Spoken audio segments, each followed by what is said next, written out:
Hello. Hello, nice to see you. Hello. How are you? Mhm. Yeah. Okay. Yes, we'll be waiting for everyone. Hello. Yeah. Hello, good. yes. Hello, Manu. Hello. Hello. Mhm. How are you? All the best for you. Thank you. Thank you. Mhm. A bit. Yeah. So we're here. Professor Yossi Shandor from Romania.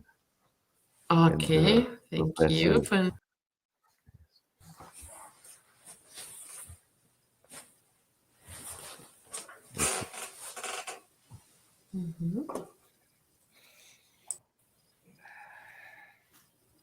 Irina Leonova will be here in some moment. Okay. So some minutes late. Так, ну что?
Hello. Hello.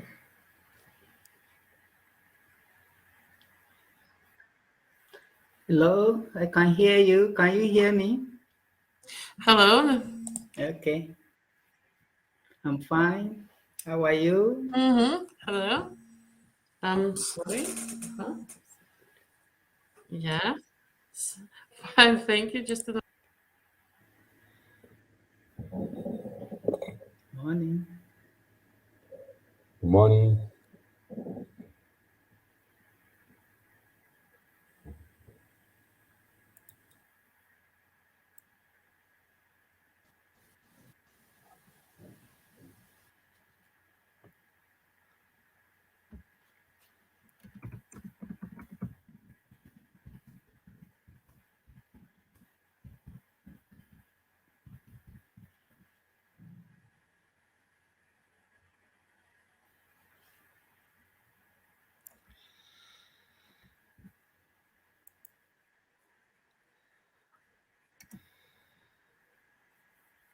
Okay, just in a moment we will find Irina Leonova. Some difficulties, some technical difficulties. Okay,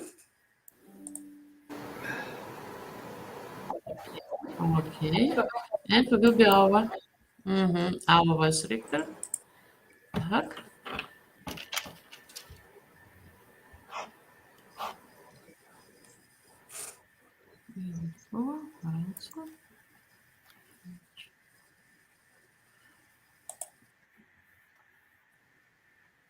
I see two people, two participants, but it is difficult to understand whether maybe Irina Leonova or Andrei. Okay. Okay, Irina, nice to see you. And we have the same with one participant else. Andrei, could you see us or hear?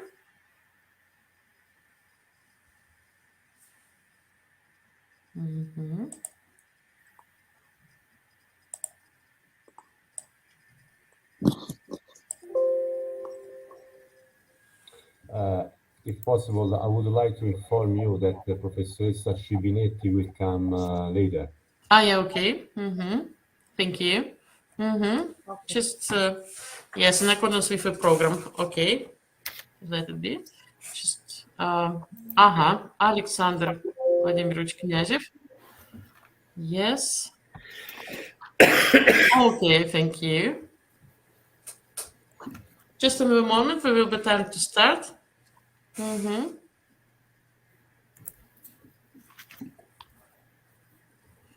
12 o'clock in Moscow. So, Irina, Professor Isidori. I think Professor Isidori is with us. Yeah. Irina, it's a little bit louder, please. Should we wait for other participants or should we start? I think some of them will be just in the time in the program. I think we need to start because we have not so many time for our Vice Rector of Academical Affairs. Okay? Okay. Yes. Давай. Okay. We are very glad to welcome every one of you, our dear colleagues and aspirants and our PhD students, to the conference dedicated to the study of creativity.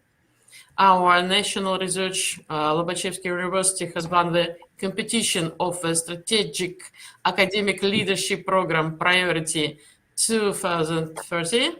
And now we have a strategic project on creativity person in our faculty and other faculties. So that's why our very that's why Professor Emanuele Isidori's idea of a joint international conference was received with enthusiasm, and now I am very glad to give a floor to the initiator of this conference, Vice Rector for International Activities, if I'm not mistaken, of Foro Italico University, Professor Emanuele Isidori, and immediately afterwards to our Vice Rector for Academic Affairs of National Research University, Lobachevsky of Nizhni Novgorod, for greetings the conference. Professor Emanuele Isidori, you will be the first.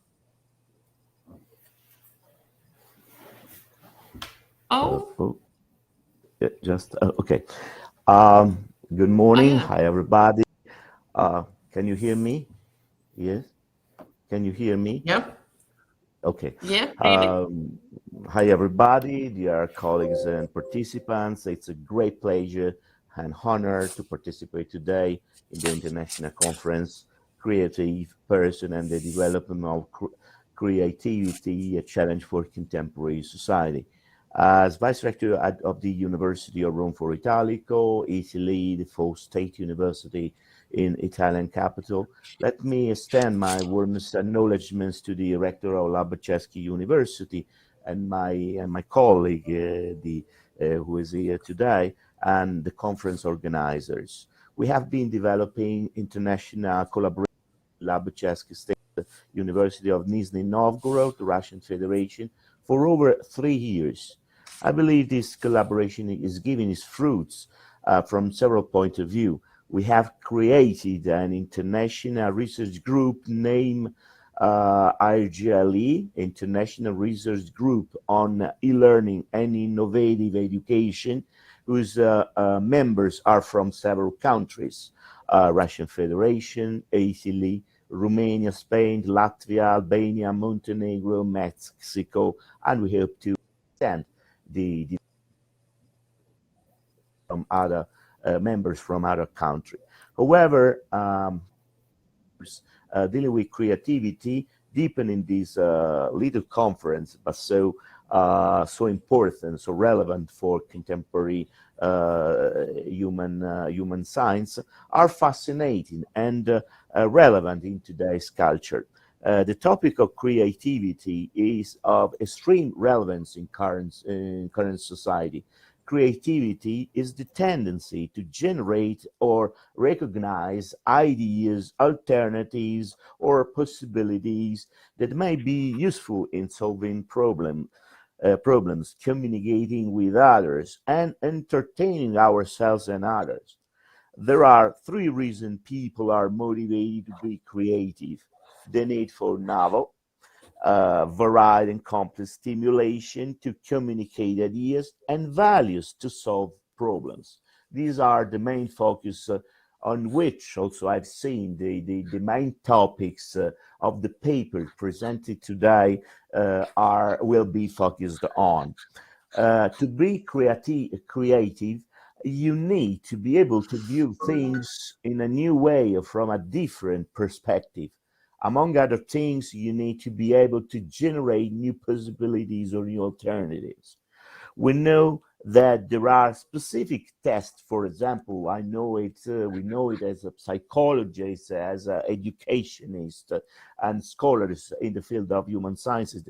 So we know that there are these specific tests for creativity, which measures not only the number of alternatives people can generate, but the uniqueness of those alternatives. The ability to generate options or to see things in a unique way does not occur by change. It's linked to other, more fundamental thinking qualities, such as flexibility, tolerance of ambiguity, or unpredictability, and last but not least, the enjoyment of things that are unknown. We must focus on these four main points. So, as an educationist, I understand the relevance of this topic for contemporary education. Creativity plays a fundamental role in improving quality of life, of education, communication, and work. We perfectly know that creativity is a tool for the development of people and their process of continuous humanizing.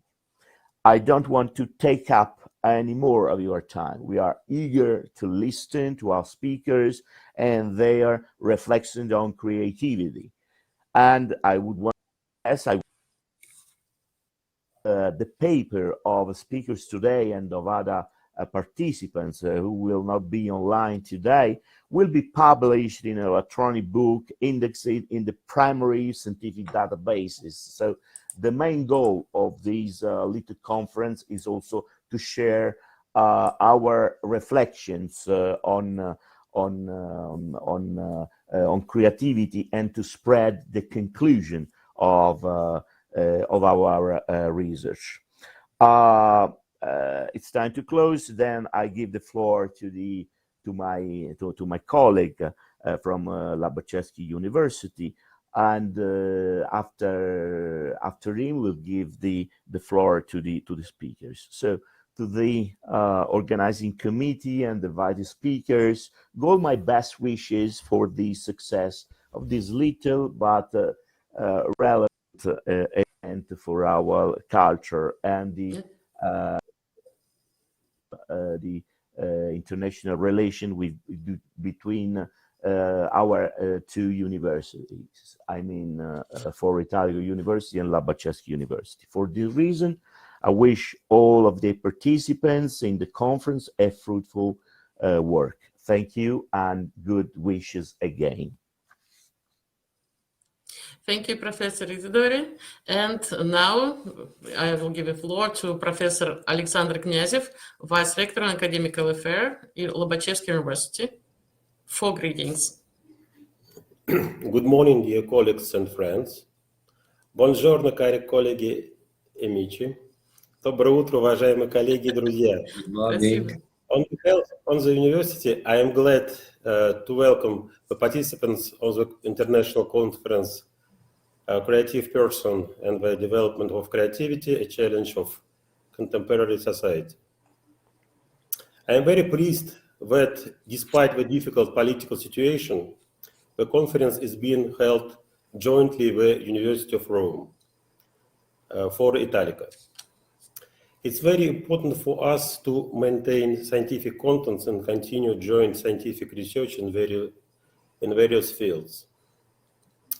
I wish a very successful work at the conference in new interesting ideas. Thank you very much. Grazie molto. Большое спасибо. Thank you very much for the greetings. And we will start our conference and our presentation from the first, Professor Isidori, Creativity and Conflicts Management from Theory to Practice. You are very welcome.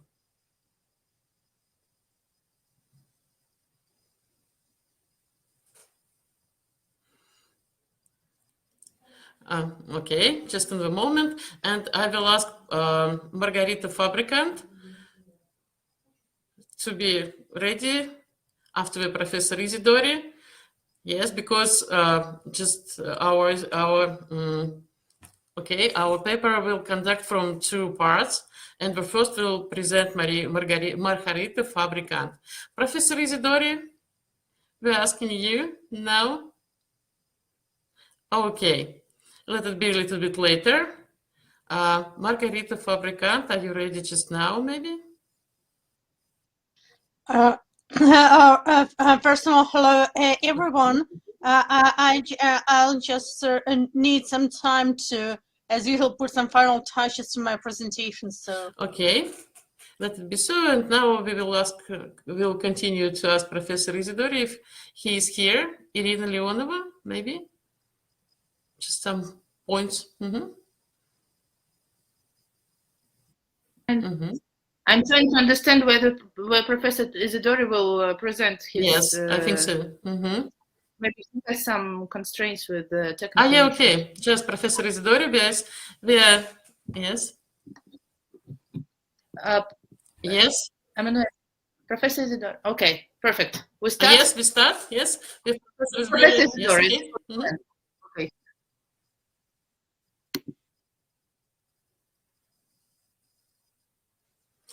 Okay. You need to, yes. Turn on your microphone. Yeah, to turn on.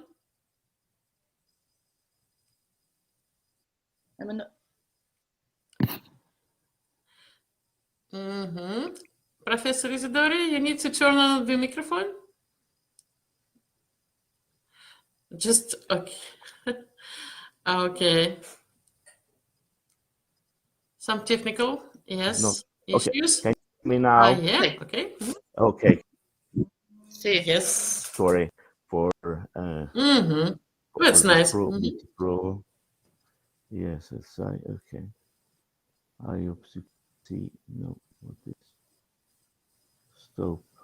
We are very pleased to use our platform, Webinar Point Through, for everyone just in the world. Yes. Thank you for Kant from the university. Can you see yes, the we are ready. Okay. Thank you so much for. The paper I'm presenting will be just a short introduction to the topics of creativity and conflicts management. The paper has been prepared by me and my colleague, Roberta Alonsi, University in. So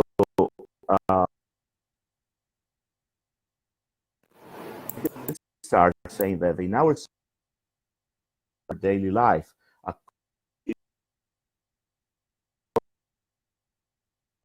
or Daniel Goleman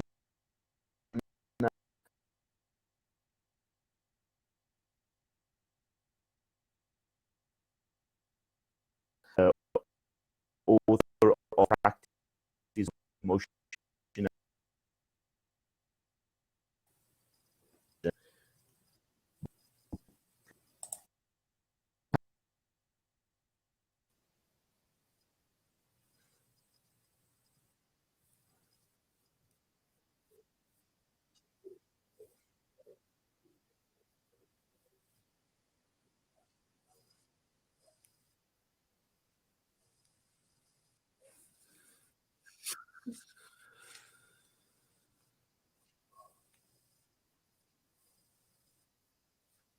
conflicts, bringing disagreements to light, and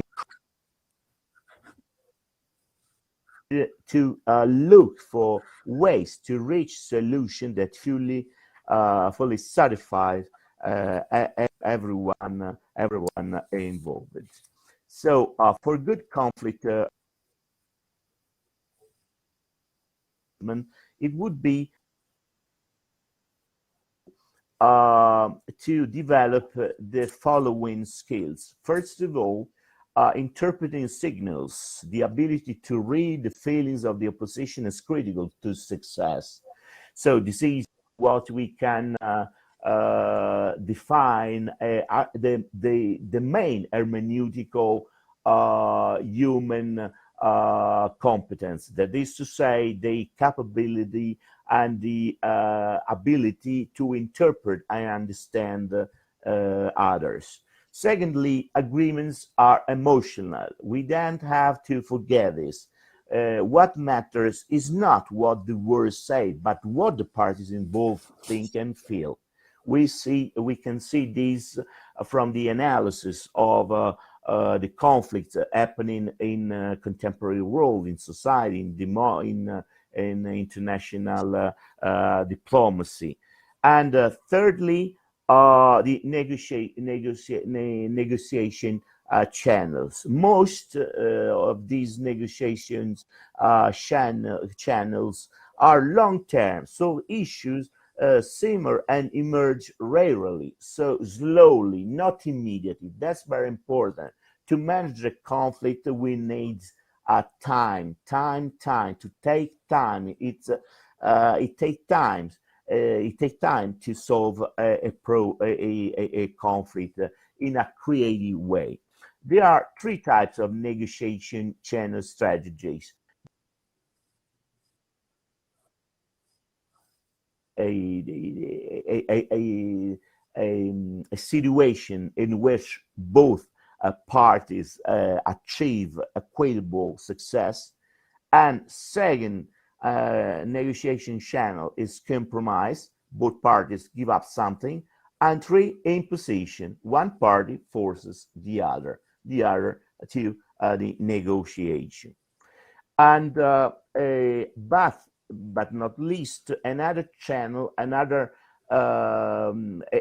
fundamental component of conflict management is the creative conflict resolution. So creativity is a part of the conflict management and the main way I would want to stress to its resolution. So from some authors, the best way to resolve conflicts is to use creativity. Here I have tried to sum up some steps to follow. First, to solve in a creative way a conflict, we must start calming down, get in touch with our thoughts, and find a way to express them. Secondly, be willing to work things out by communicating assertively. That is really important. And this is a lesson we can learn from communication science. That is to say, the non-verbal communication. And thirdly, to form a language. That's real important for carrying out the third phase of the process. We should apply what the famous philosopher Heidegger called epoché. That is to say, the putting apart of our prejudice towards the world. It's not easy, of course. This operation needs practice. And fourthly, look for equitable ways creatively collaborating in the search for a solution. We must remember that parallel to developing conflict resolution skills, we must strengthen the skills of self-knowledge, self-confidence, self-control, and empathy.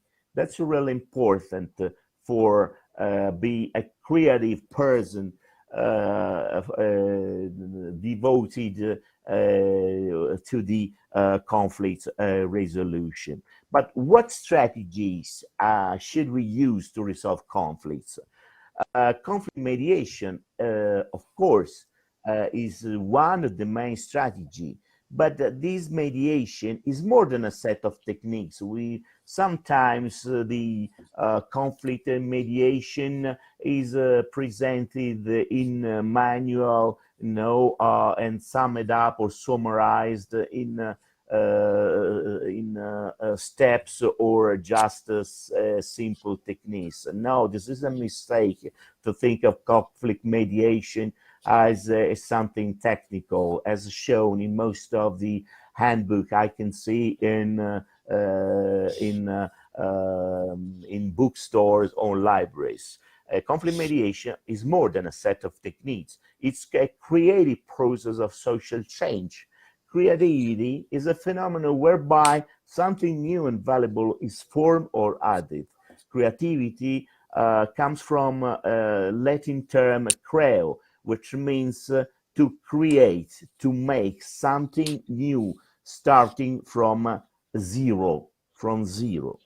And the process of mediation seeks to transform human interactions based on cycles of destructive violence into cycles of interaction based on dignity and mutual respect. Thus, mediation includes the challenge of creating patterns of peaceful relationship in a cycle of violence. This is very important for to understand this for diplomacy, science, for the diplomats, for those who should be experts in the science.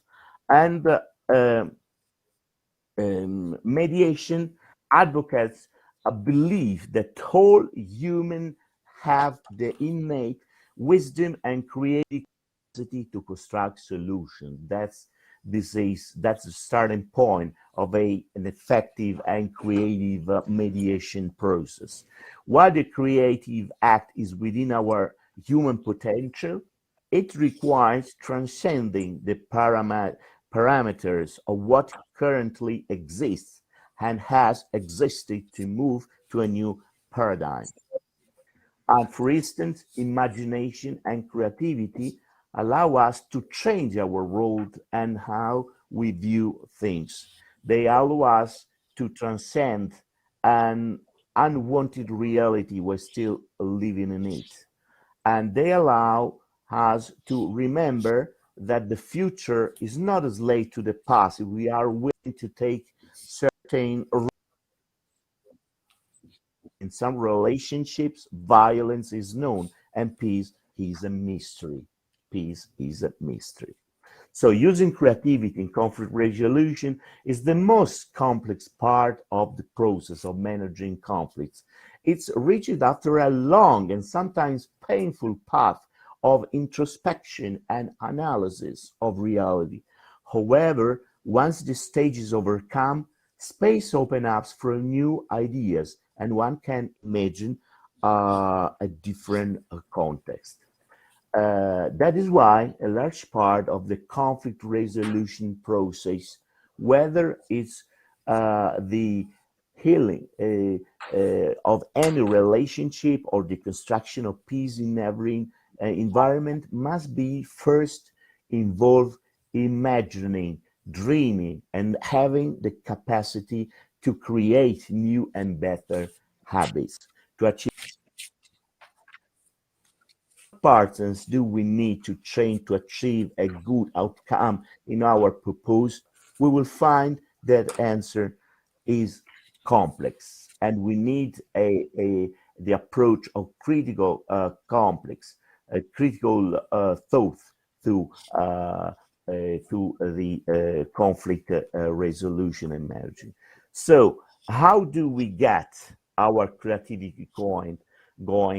Find answers and unblock ourselves to improve relationships and achieve peace finally? Here there are two tips, for example, two essential tips. Managing fear, that's really important, because during the mediation, participants often start the process with much fear. Fear of what? Fear of the other person, fear of the conflict, the fear of the mediation, fear of the end of the conflict. This is another fear that we should control. Fear of the mediator, fear of the outcome, and the lack of skills to deal with the situation. So that's important to understand, is to manage to managing fears.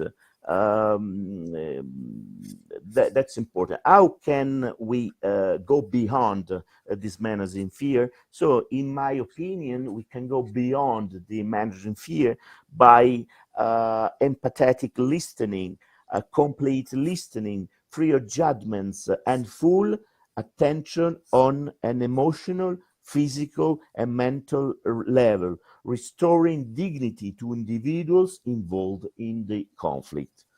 That's the first point. Secondly, empowering. What does mean empowering? When we mediators cannot give creative answers to the problems, but they can help people find the courage to try the solution they come up with or already know. How can we help a person find this courage? How can we empower individual amid a conflict? We can help the people involved in a conflict to find a solution, to set the problem, to regain their dignity and self-respect by asking questions that lead them to know themselves inwardly, and trying to answer the questions: what are their physical or emotional needs? What have they lacked in order to take responsibility for their emotional states? How can they increase their level of self-respect? This is the way by which to solve conflict by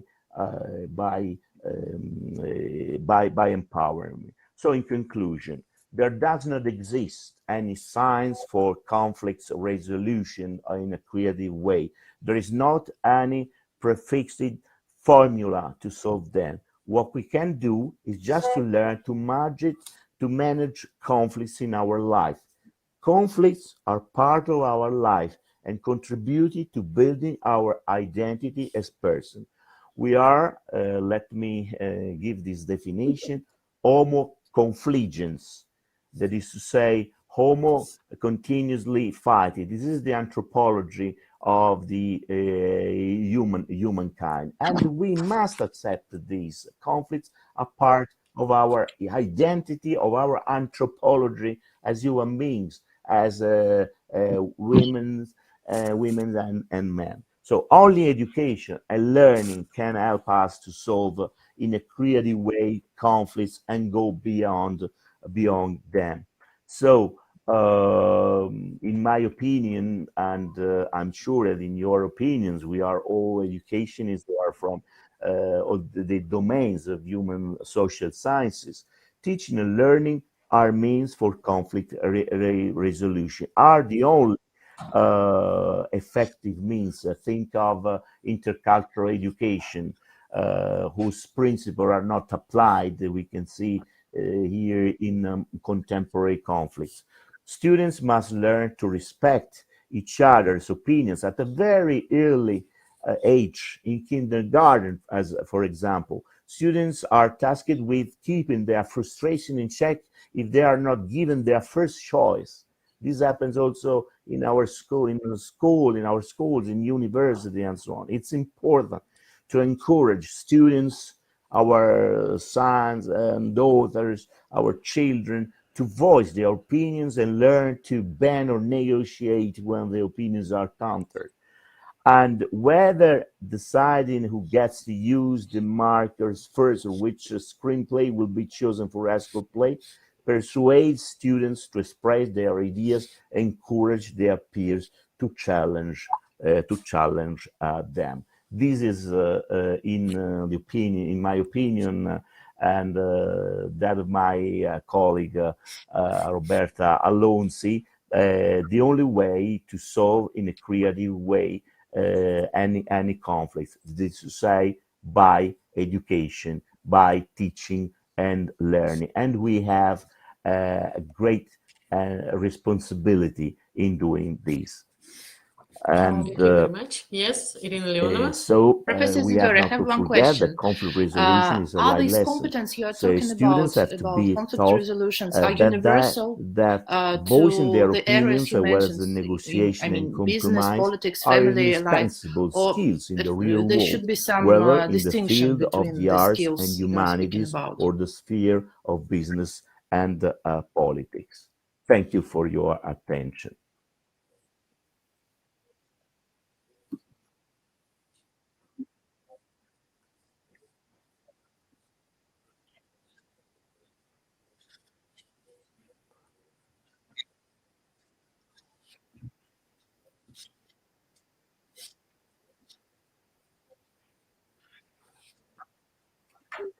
Yes, of course. I mean, the final goal have to be the same, but there is something that we can call universal competence. We have not to forget that conflict is part of human anthropology. I've just said that we are homo homines confligentes, that is to say, homines who are continuously disputing and quarreling and fighting also.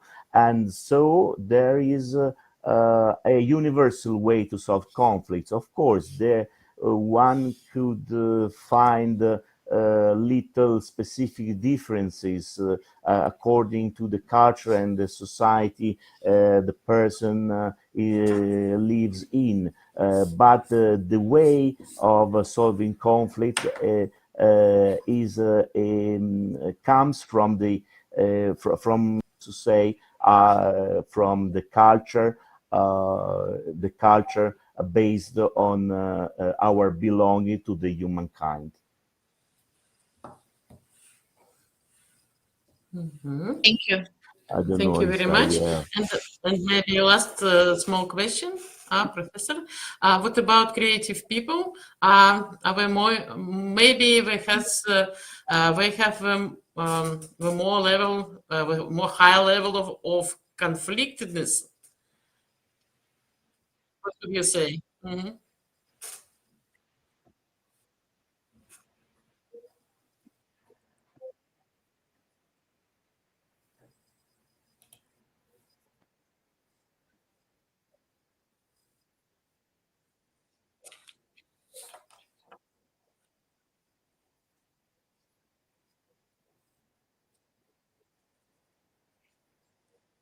I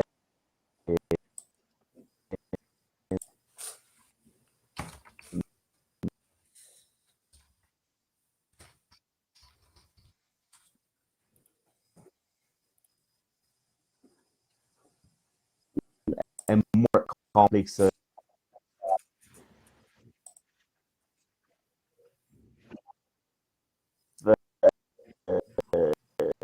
identified of a creative person that is flexible, emotionally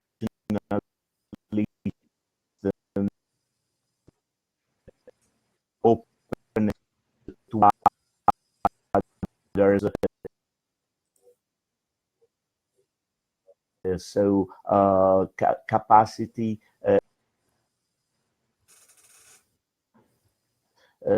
our prejudices towards the and this practice by Heidegger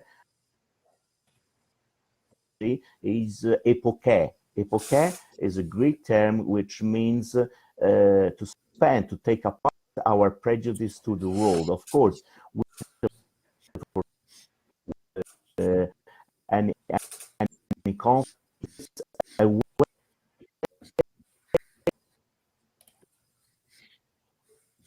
to take apart when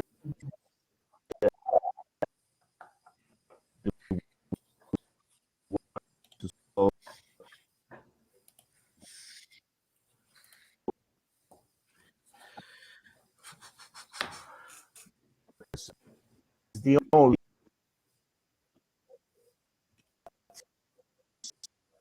of any conflict. So we are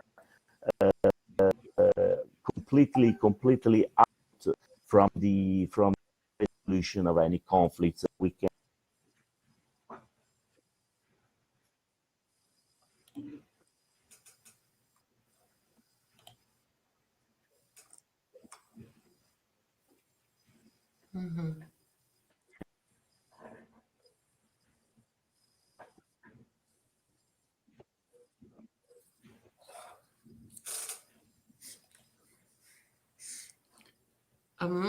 Professor?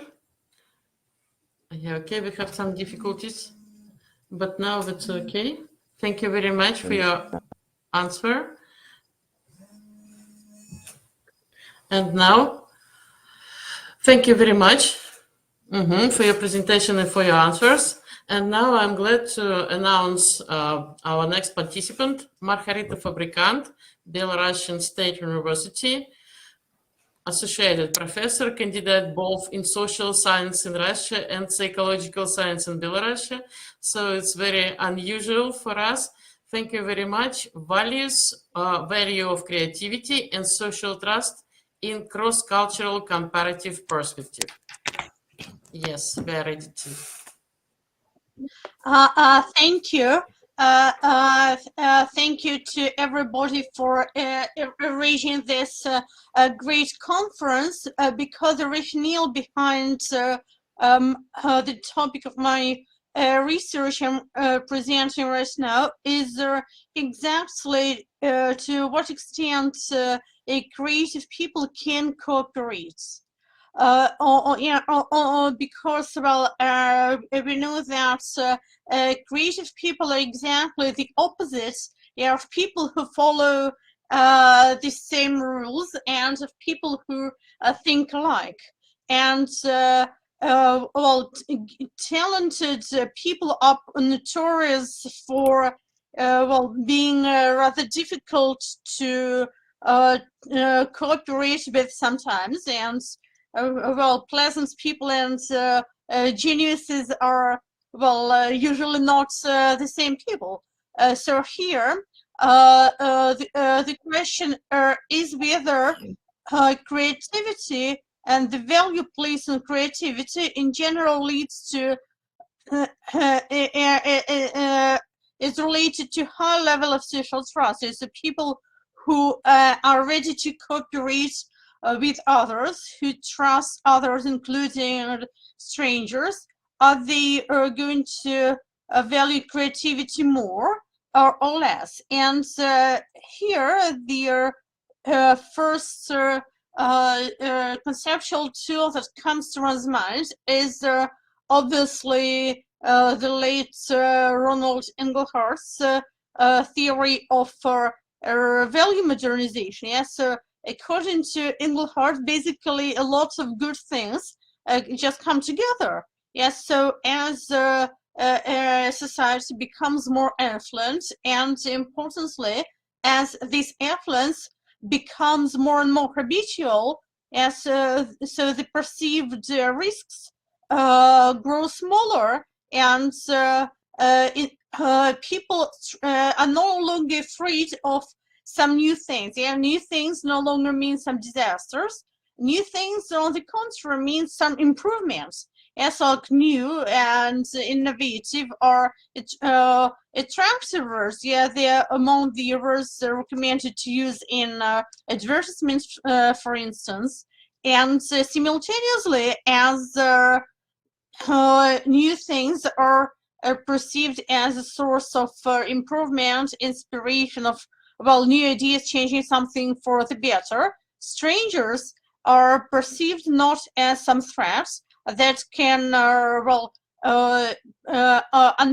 bring some unbalance to the social order, but on the contrary, as some useful contribution that enriches the society, makes its culture more diverse, richer, more interesting, and so on. So according to Englehart's theory, yes, so there is this positive relation, but this relation is basically or moderated by this modernization level.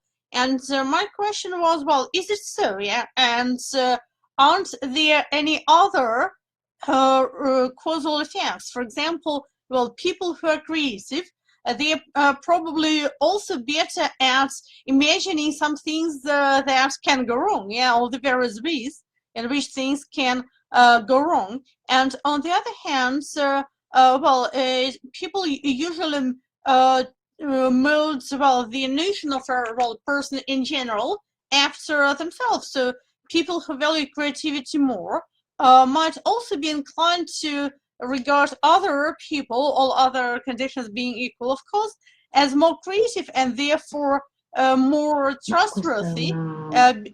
Because creative people probably just don't need to achieve their goals by taking shortcuts, by destroying something. They just can think something up that is going to be, yes, more difficult, more complicated, but also, well, more constructive.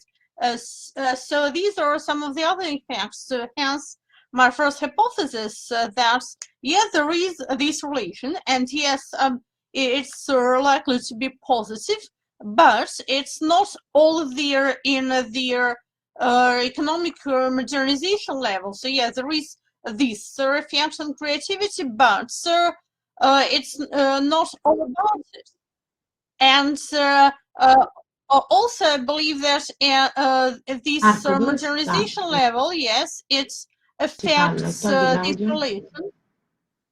Excuse me, there are some background noises, so it's really appreciated, as I believe others too, if you could switch them off.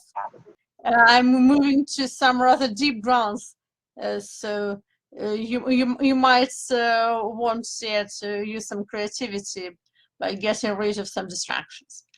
Okay, so to test these hypotheses, I used the 7th of the World Value Survey, the most recent one, well, as of now, and they have a variable that is a fairly good proxy for measuring the value of creativity. Namely, they have this list of qualities that might be important in a child, and they asked to select some qualities, and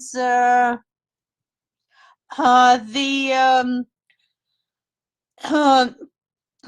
include this quality of imagination, that is, well, ultimately their personal level prerequisites for creativity, number one. And as for social trust, they have this very widespread measure, this variable, like most people can be trusted, or you can't be too careful in dealing with people. So here it is a simple dichotomy. And he also includes some controls, and obviously there is the GDP or PC. No cross-cultural research ever goes without their GDP per se.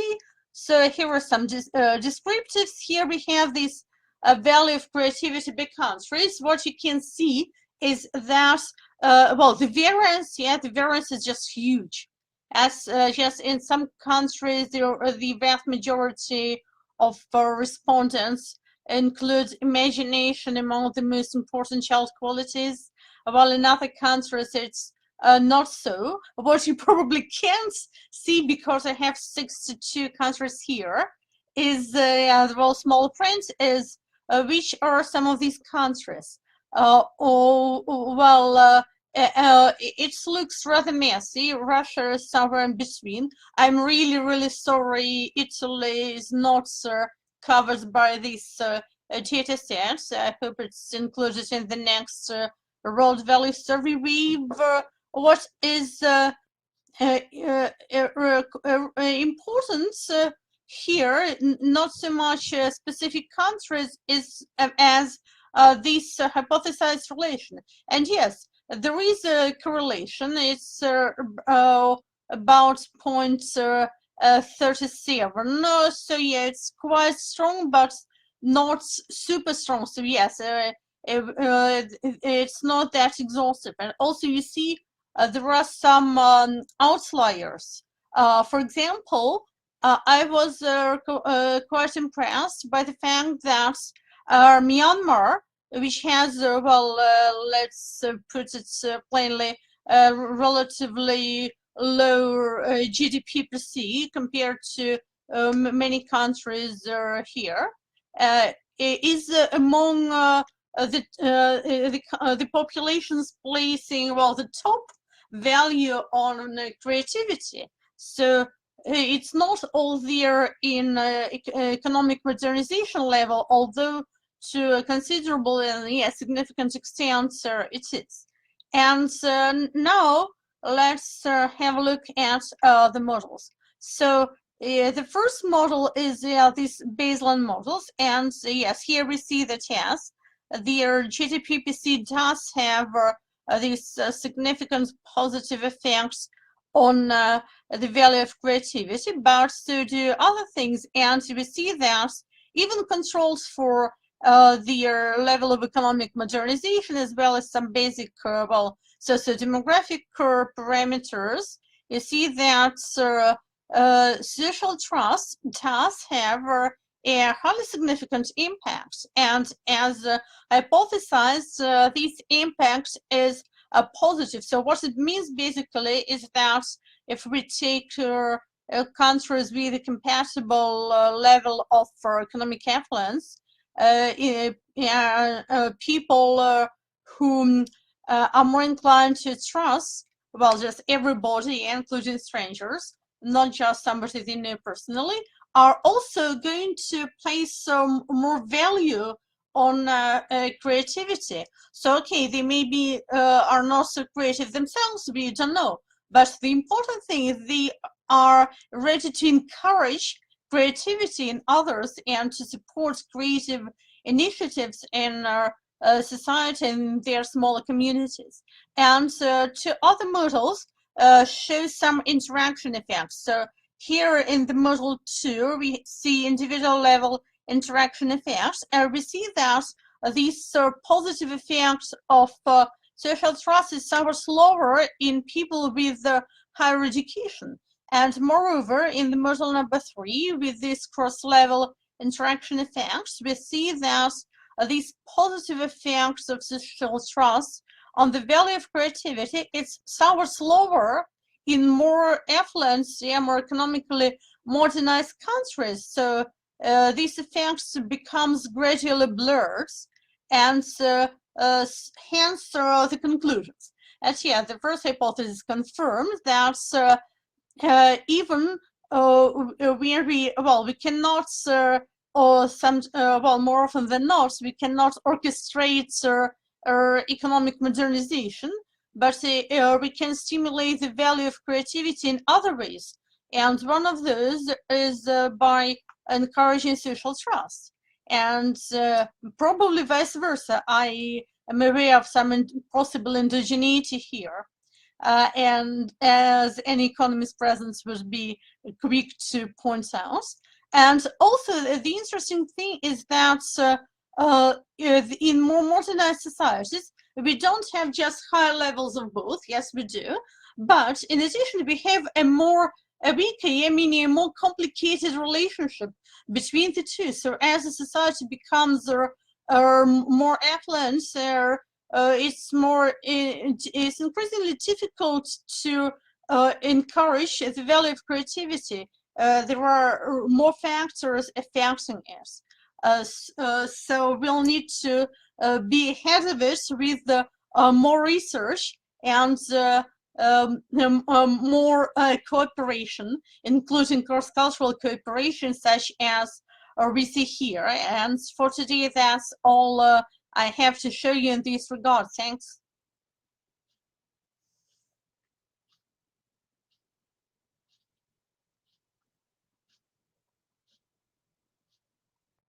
Okay, thank you very much, Margarita. Some questions for Margarita? Does everybody, everyone has?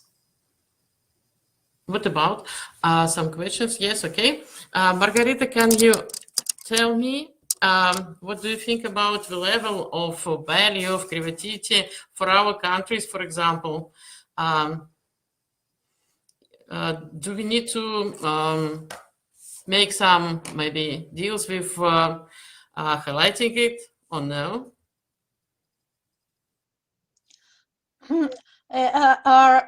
Yes, I believe, well, first, as our teachers show, yes, the value of creativity in countries are, well, probably not on top, and there is still some space for encouraging it. But one other thing we need to consider is the thing about values is about the choice between two or more good things. Yes, so it's not the choice between something good and something bad. That would be easy. Yeah, there are a lot of good, valuable things out there, but they all have a certain cost attached to them. So when we encourage this value of creativity, we also need to consider the cost. Yes, so and as the sociologists ever knew that the cost can be the risk of more chaos. So can we absorb as much creativity as we can probably encourage? So we need to be creative about designing these more flexible social orders that can absorb more creativity while keeping this fabric of society intact. Yeah, thank you for good suggestions. Okay, Irina. Okay, can you announce? One question. Did I understand right that in the 7th wave of the World Values Survey, you refer to creativity as imagination? Yes, the value of creativity is the value of imagination is a personality trait. In a child, not for adult people. Yes, and but this whole set of variables, yeah, these values are important, and children are well, in fact, yeah, they're proxies for, and maybe it's from modernization level, yeah, like in less modernized countries, a great emphasis is placed on compliance, obedience, following rules. In more modernized countries, it's on imagination, independence, making their own decisions, self-sufficiency, and so on. But as far as I understand, imagination is only a part of creativity, yeah? So we cannot just equal it at 100%. So yes, absolutely. It is like an individual level, yeah, this personality trait that is pivotal to creativity. Obviously, when we consider social creativity, there is a great deal to it besides their personality traits. Absolutely. So yes, one well, it's one facet. It's not exhaustive. Okay, thank you. Mhm.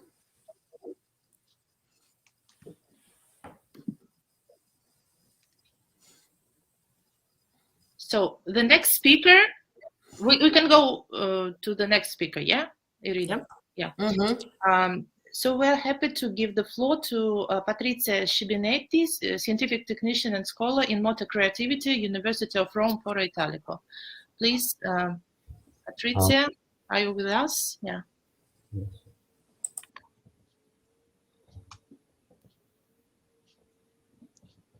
Please switch on your microphone. We don't hear you, unfortunately. Just a moment, I will advise her. I Okay. don't know if you can hear us. Just a moment.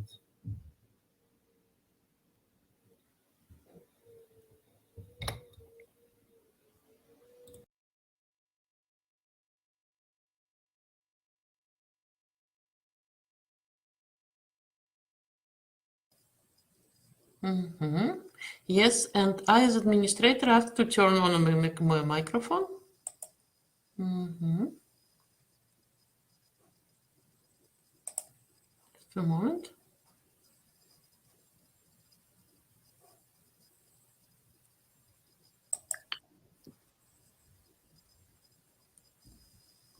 Devo mettere. You're trying Ecco, to- perfetto. Okay. Ma adesso io posso Yeah. presentare? Sì. Come la condivido la presentazione? Thank you. Sorry. Do you see the slide? Just a moment, I will speak. Not yet. Not No, yet. come le vedi le... It's in the left, in the bottom and the left. Ok, pulsante di condivisione presentazione, un attimo. Ok. Mhm. Adesso Aha. lo prendo da schermo intero e non me ne... Un attimo, ok. Yeah. Ok. Yeah. Grazie. Ciao. Ok.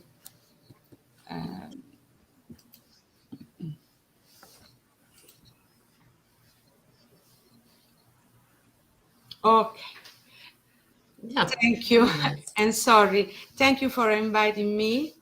My name is Patrizia Scibinetti and I work at the University of Foro Italico in the course, namely physical activity in children and elderly.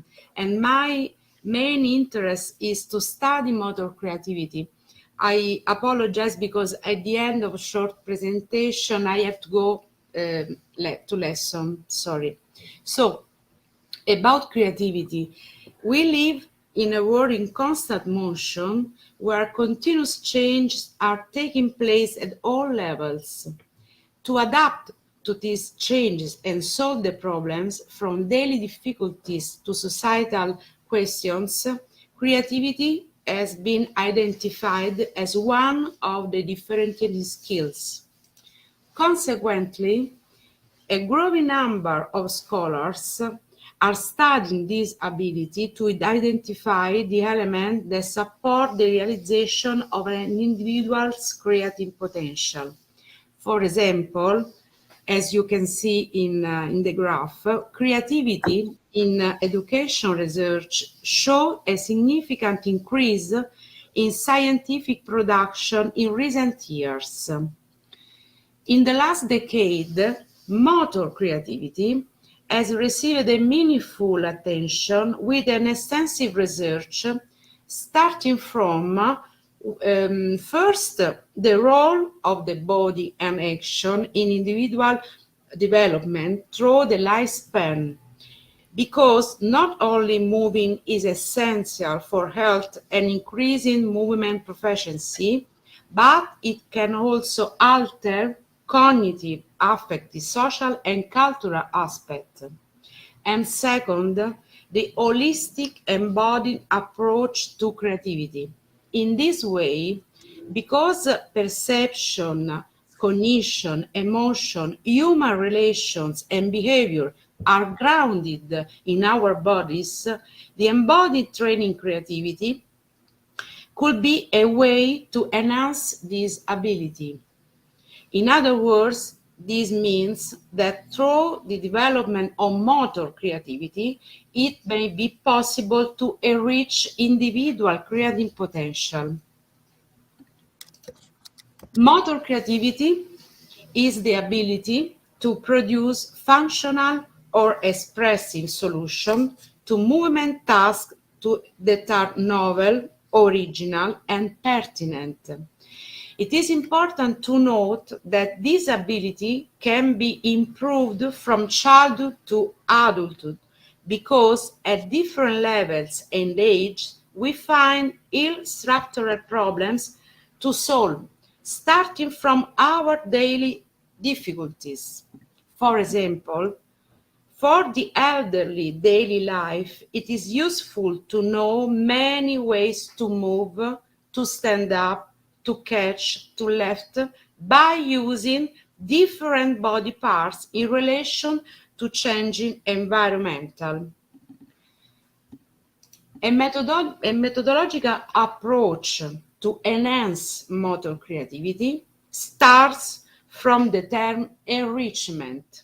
In recent years, in movement science, the term enrichment refers to an embedded approach to motor learning, which highlights rich and varied possibilities to realize task goals through interaction by the body, the task, and the environment.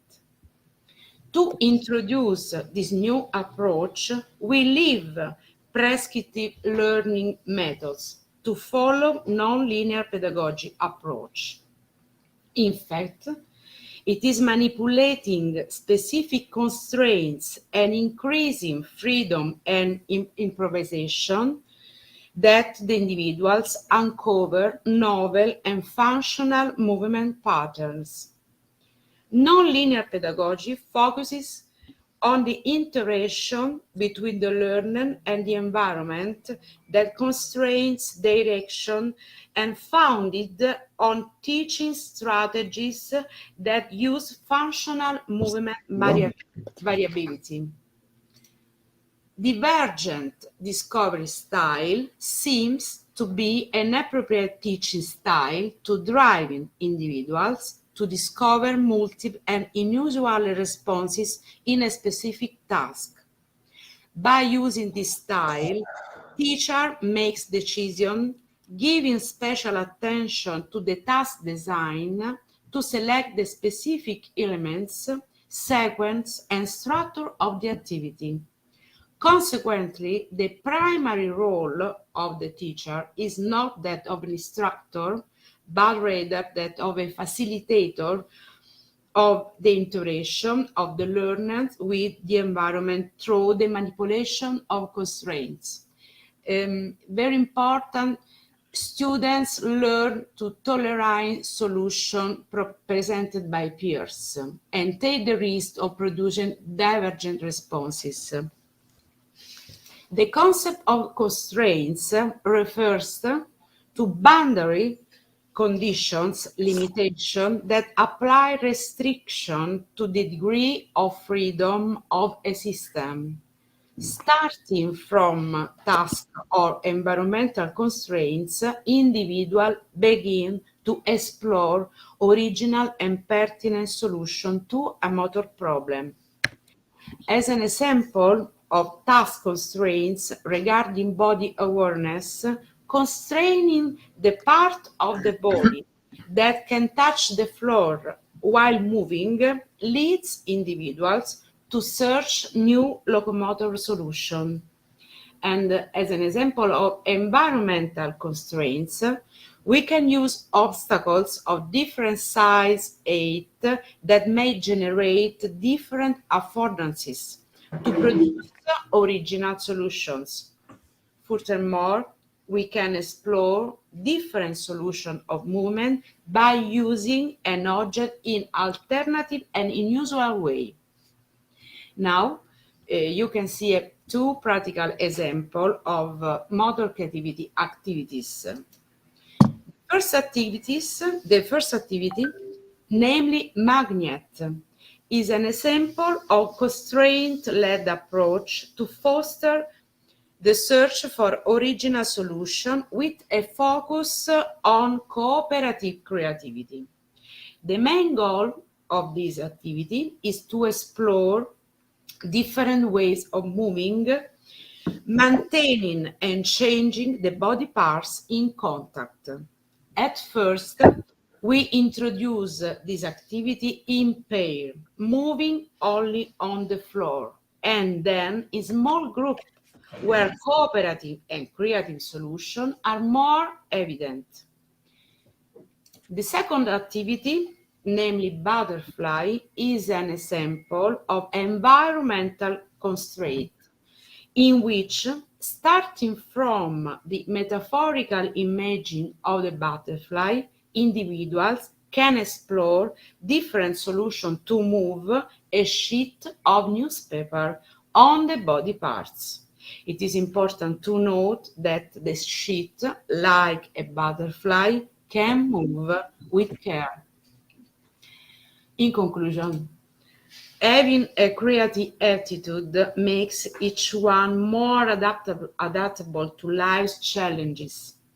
As teacher, it could be very attractive, like a pleasant challenge, to have the opportunity to support children, young people, and elderly in the research for their creativity.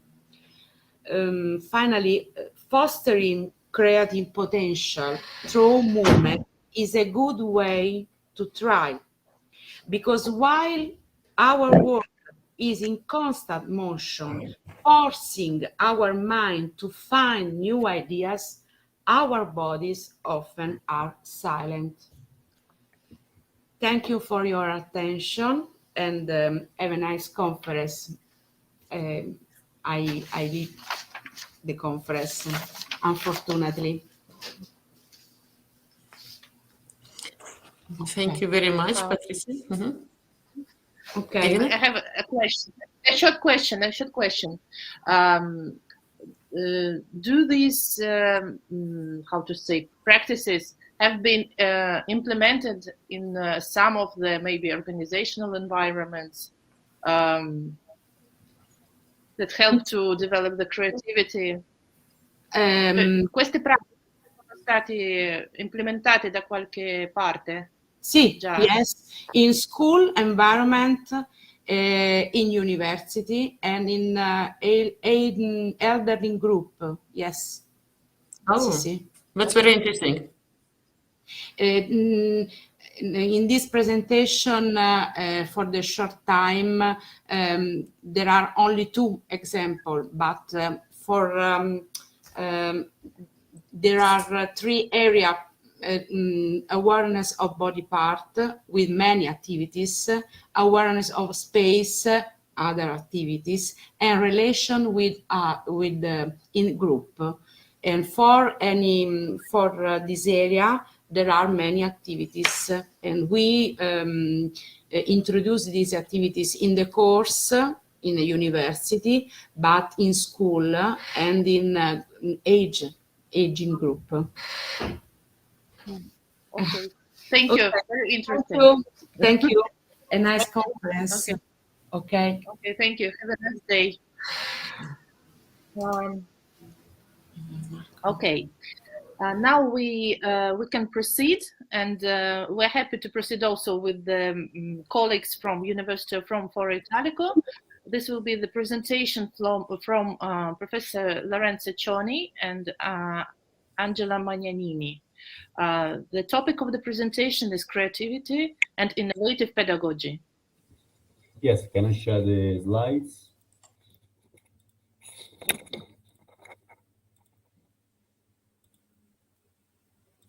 Well, do you see the slide? See, yeah. Well, very good. Well, good morning to all Italian and Russian friends. The work I'm about to present was carried out with Professor Angela Magnanini, who cannot be present due to an institutional commitment. And this work has the general objective of highlight and briefly show the possible role of creativity in the innovation of the special pedagogy of sport, and to highlight the importance of stimulating future sport educators to develop creative thinking. So I would say that while the last presentation was focused on the creativity of children, this one is focused on the creativity of future educators, future sport and physical activity educators. Well, first of all, I would like to introduce the topic by clarifying that the special pedagogy of sport aims to promote the inclusion of all human beings through and in sport. And in this direction, the special pedagogy of sport pays particular attention to those persons who are, for any reason, are at risk of social exclusion. For example, in particular, and especially people with disabilities.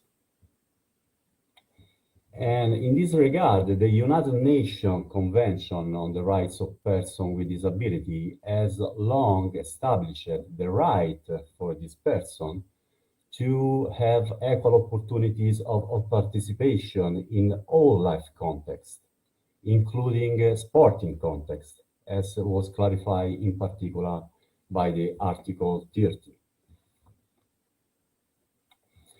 Furthermore, in the Article 2 of the same convention, there are two fundamental principles that are defined in order to clarify how the inclusion of persons with disability can be achieved. The first one is the universal design that consists, as we can see in the slide, in the design of products, environments, programs, and services to be usable by all people to the greatest extent possible without the need for adaptation or specialized design. Well, the question is that we are all different. So the idea of designing an environment that fits everyone is unrealistic, is just an ideal, an utopia. And in practice, it is always necessary to intervene afterward with what is called a reasonable accommodation. Reasonable accommodation, as we can see, means to introduce appropriate modification and adjustment when it's necessary. Well, in the last 2 decades, some sport disciplines and physical activities has been created to promote the inclusion of people with disability. And these sport and physical activities are inspired by both the principle of universal design and reasonable accommodation. For example, there are some integrated sports that are accessible to people with and without disability, such as integrated football and basking. And at the same time, there are several methods to adapt an existing sport or an existing physical activity by modifying the rules, spaces, tasks, and equipments. Well, it's important to highlight that in order to design new integrated sport or new physical activity, or to adapt existing sport and physical activity, creativity is essential. Is essential to transform, to adapt, to modify, to identify new strategy and new sport and physical activities. And for this reason, it is essential that sport educators are encouraged and stimulated to think creatively, to find sport and physical activity that suit every individual's specific needs. So based on these premises, in the special pedagogy of sport training programs of the University of Foro Italico, we favor active and group teaching activities such as cooperative learning and brainstorming activities in order to stimulate students to develop creative thinking. And here we have just an example of this activity. Of this didactic activity carried out with students of the Foro Italico. We divided students into small groups and asked to each group to modify a traditional sport to make it become an integrated sport that was accessible to all. So let's briefly look at the activity that was proposed by a group. And it's interesting to note that the group was creative already in the identification of the name of the activity.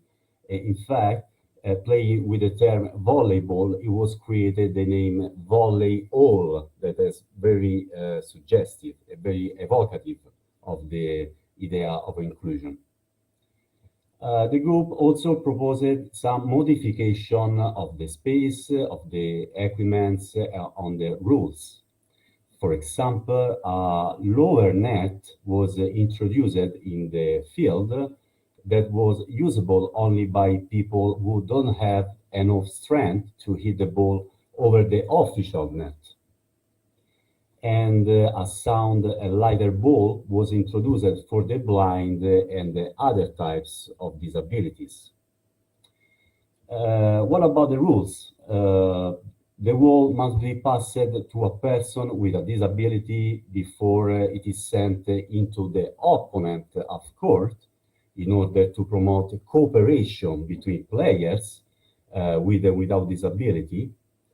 And finally, the person with a disability can hold and can throw the ball without committing any blocking fault.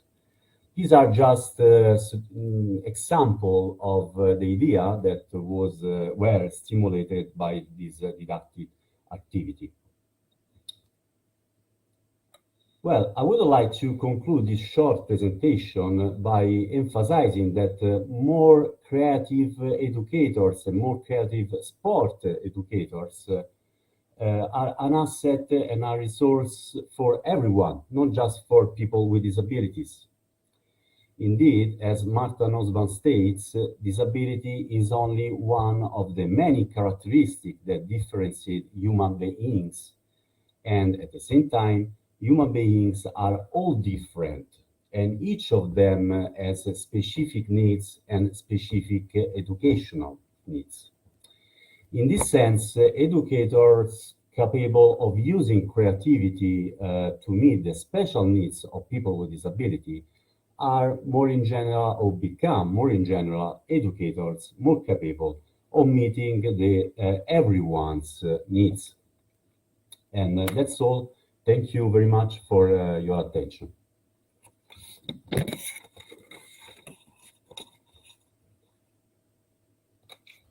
Thank you. Tony, are there any questions to these presentations? To this presentation?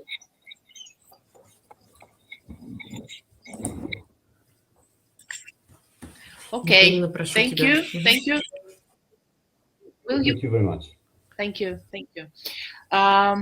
So now I'm happy to pass the floor to our Romanian colleagues. So when we say that today we have only colleagues from Russia or Italy, it's not true. So thanks to the collaboration of University of Foro Italico and personally Professor Isidori, we're happy to have today two representatives from university. I'm sorry if I will pronounce it in the wrong way.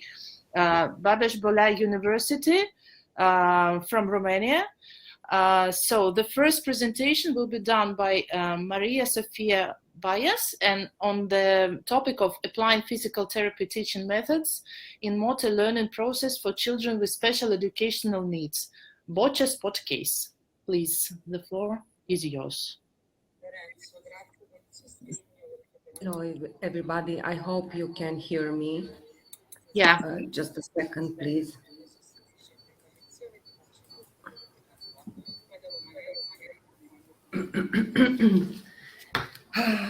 I realized that my paperwork is gonna be another example for what the Professor Cioni and Professor Angela Magnanini just said.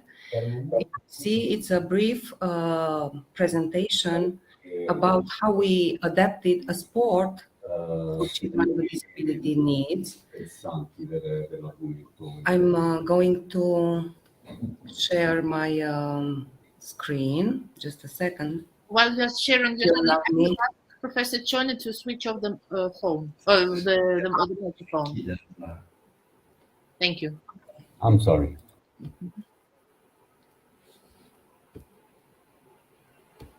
Entire screen. Okay.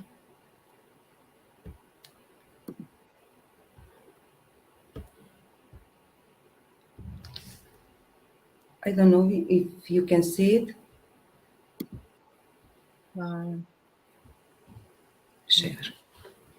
Good. Not yet. Okay. Yeah, just now.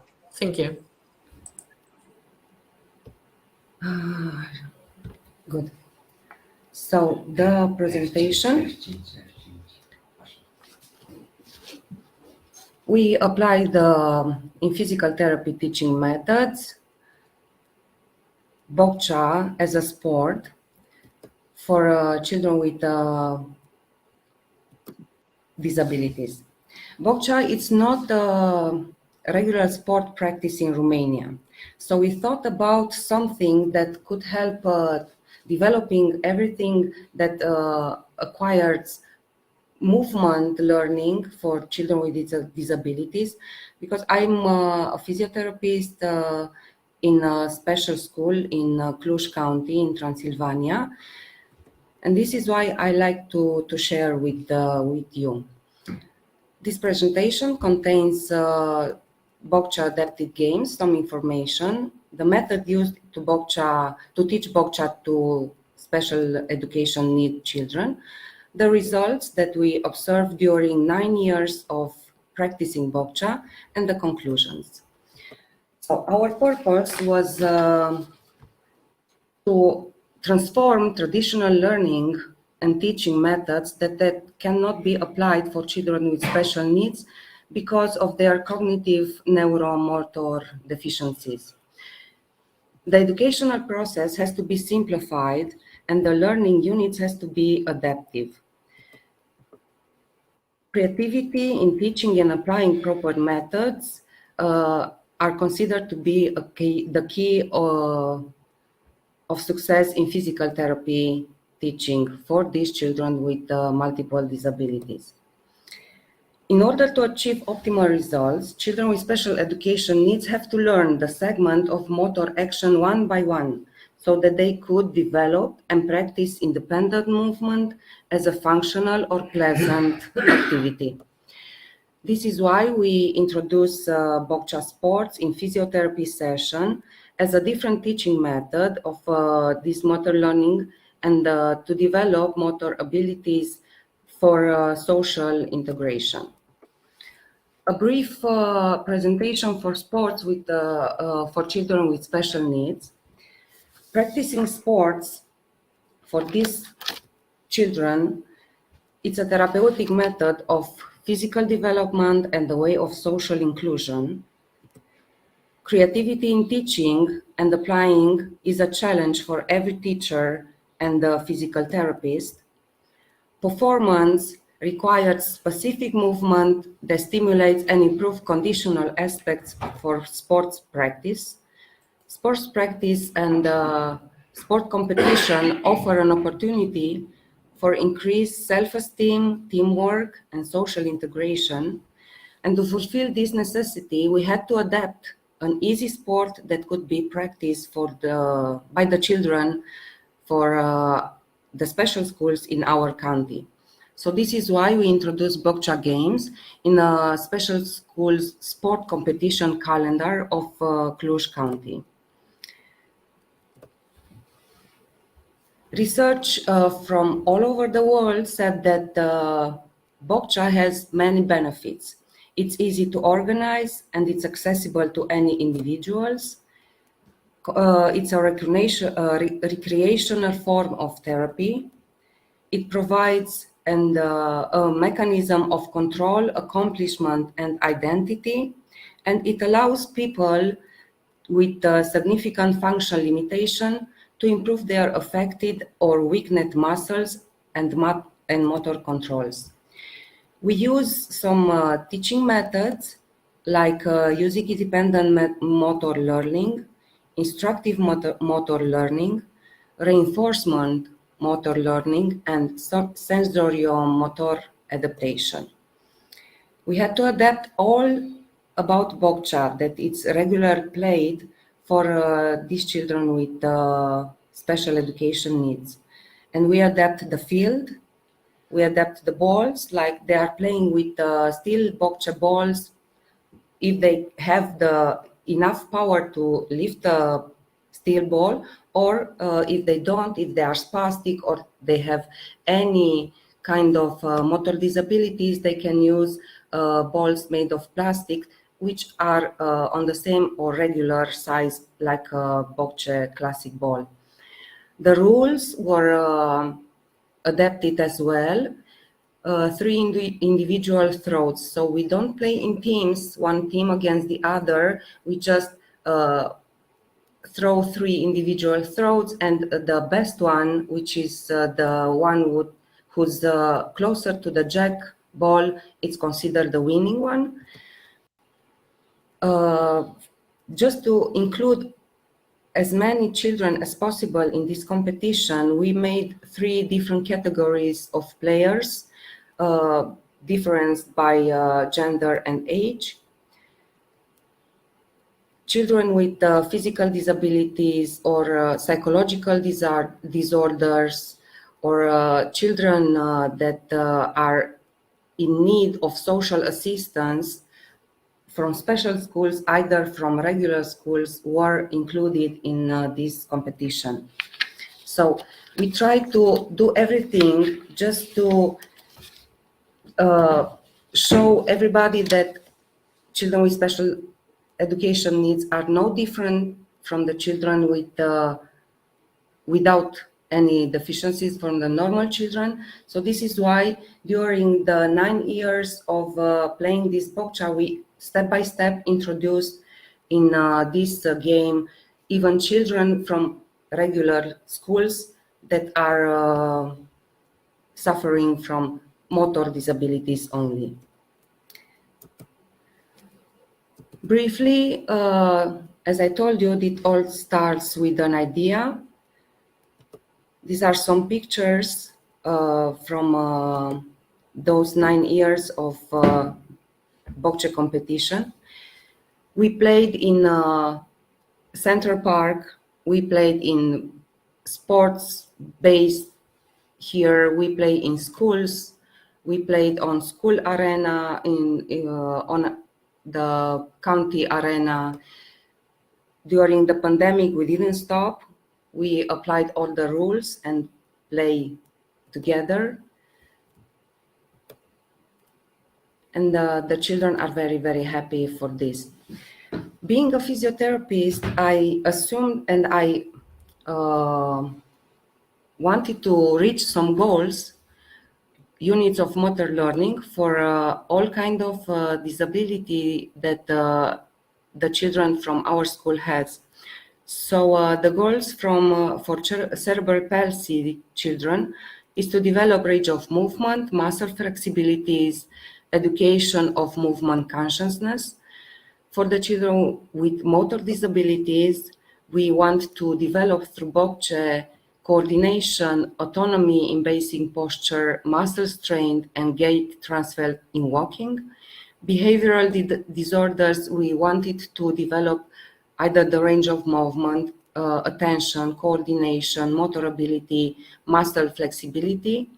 And for the emotional disorders, we want to increase their coordination, gross and fine movements. As a result that we observed during all these years was the motor disability, it's improved with the direction in movement, with the increasing of stability, static and dynamic balance. Children with autism have wearing, self-present, action control, attention, increased coordination in active movement, increased orientation. The children with ADHD increased focus through this game play and awareness and coordination. And also children with cerebral palsy, their accuracy of movement was improved, spatial orientation, increased mobility, hand skills, increased hand and eye coordination. As a brief conclusions, everybody knows that the classic therapeutic and motor learning methods can be improved, can be developed, can be strategically designed and applied just to achieve functionality and autonomy in movement for any special education need child with multiple disability. Bokcha allows the social integration of people with or without disabilities. It is a simple, playful, and sociable to practice. It has the power to unite generation, as we saw in other countries. We saw adults playing, we saw old persons playing, even children. So it's a very easy and adaptable game. And in modern society, it has and can be used as a tool for promoting family activities, integrational activities, quality of life, and healthy life behaviors. This is why, in the name of all the children that are very happy to participate in this Bokcha competition, we'd like to thank you.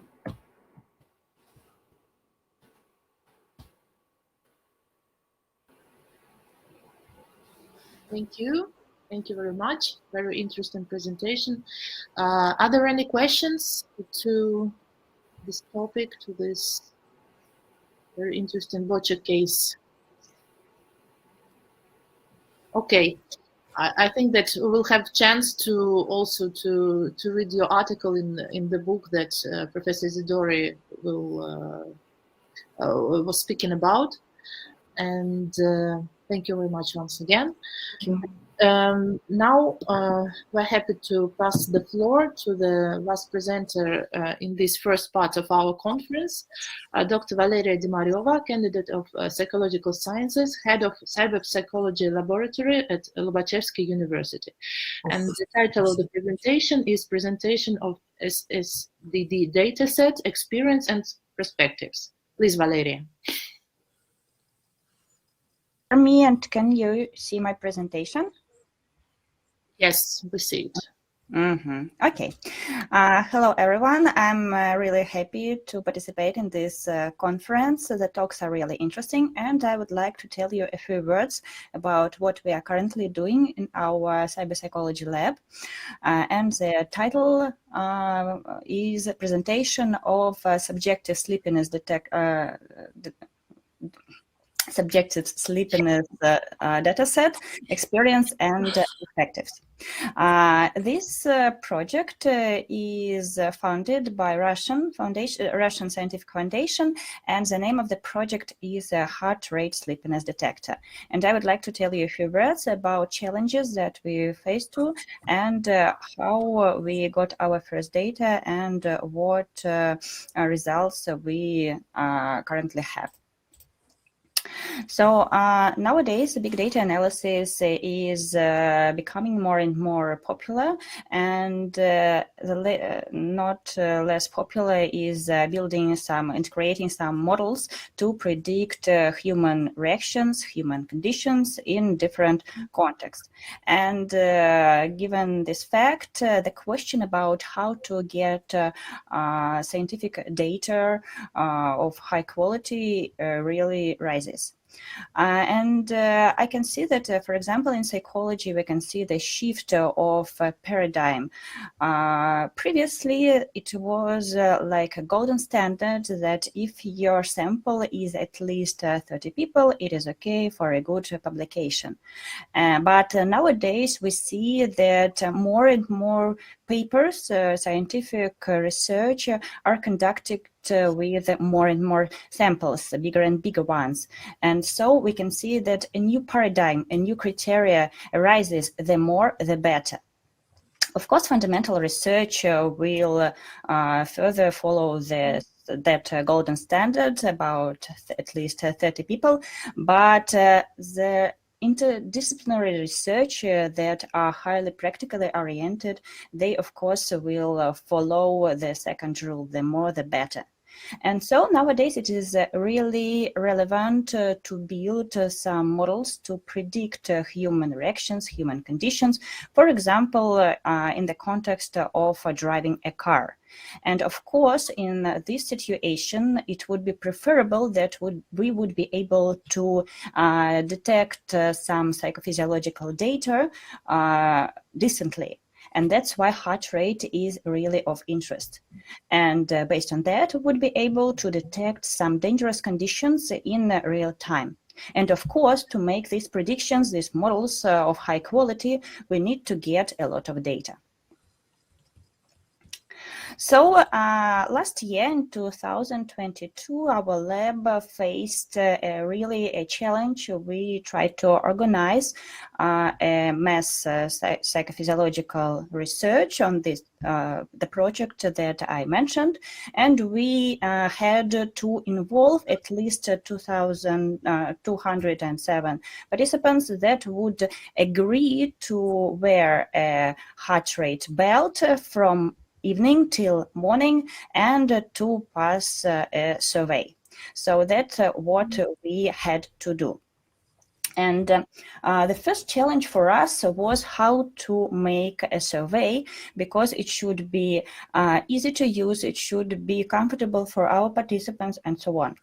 And due to the fact that our colleagues who work in my lab are very competent and they know a lot about IT, we managed to make a special service website where participants had their own account and they passed all the steps of the survey online. And that was really useful, and that was the great result of the first year of working on this project. Speaking about equipment, I can say that we used a smartphone, Samsung, with the Polar H10 heart rate belt. And there was really a problem that we faced was how to organize the interactions of the members of my lab with the potential participants. So our staff called each potential participant, and we agreed about the time when this person is going to come to the lab to get all the equipment and the time that he will return the equipment.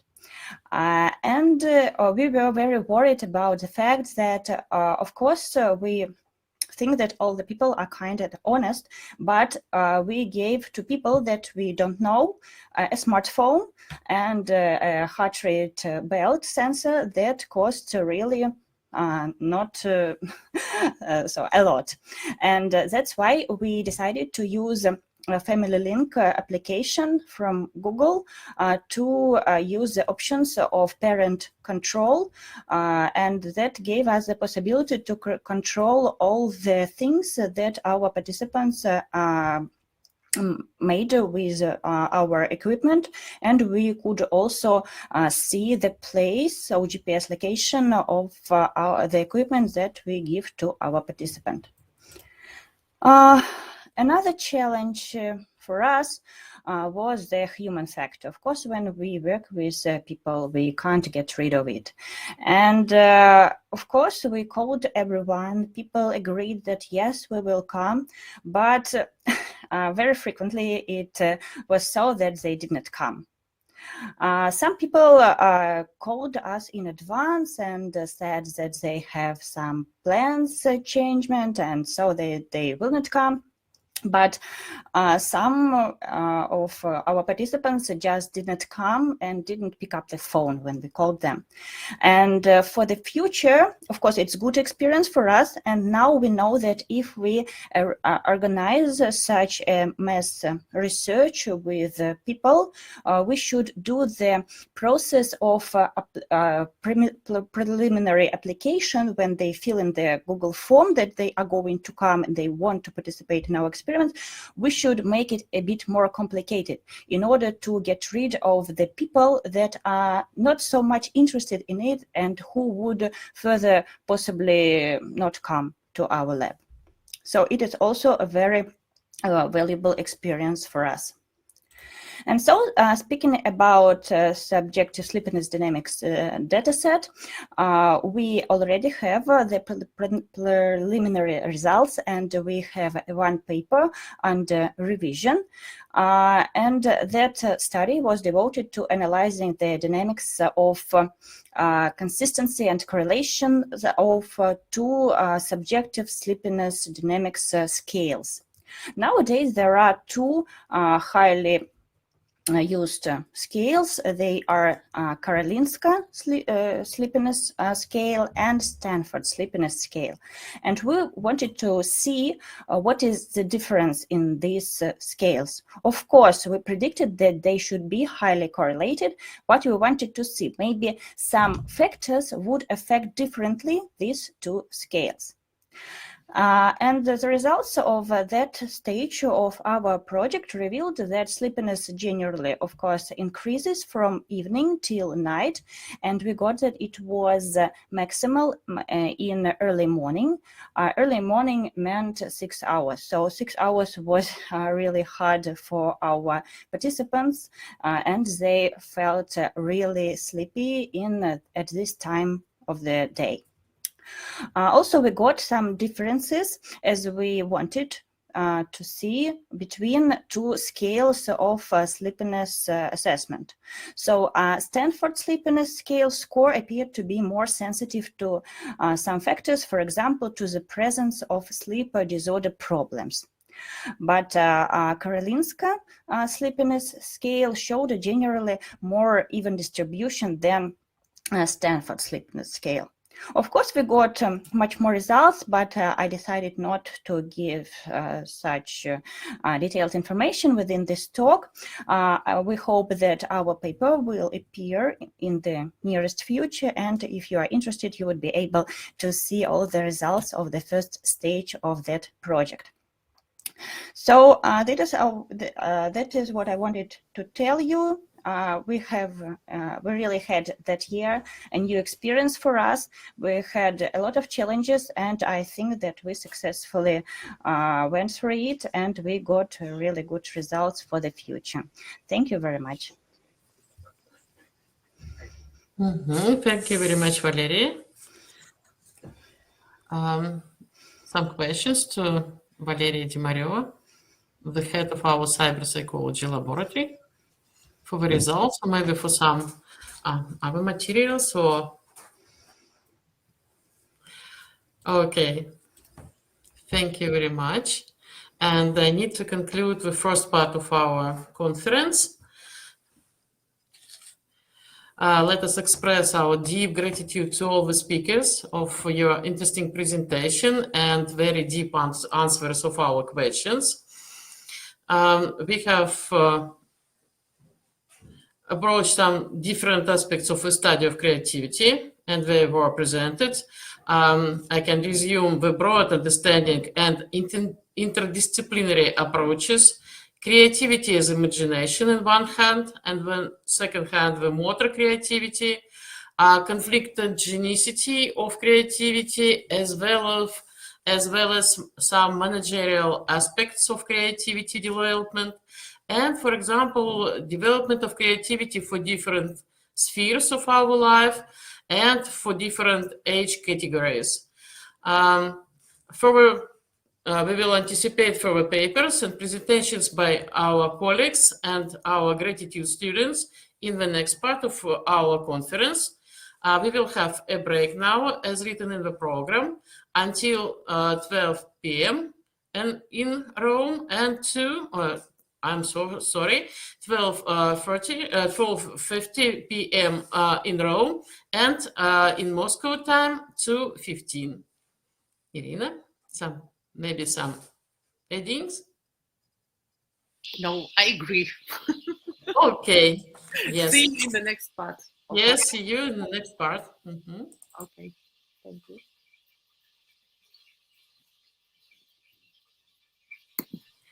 So, yes, I wouldn't close the window.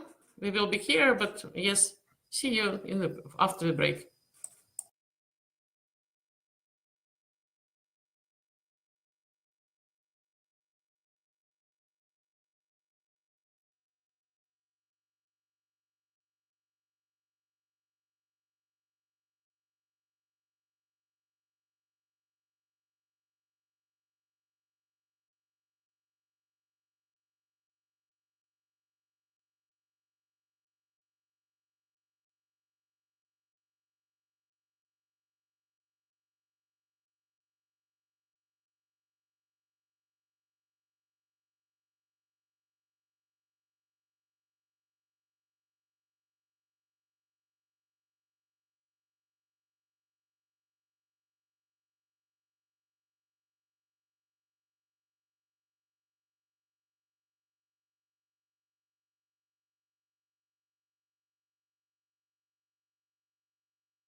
Dear colleagues,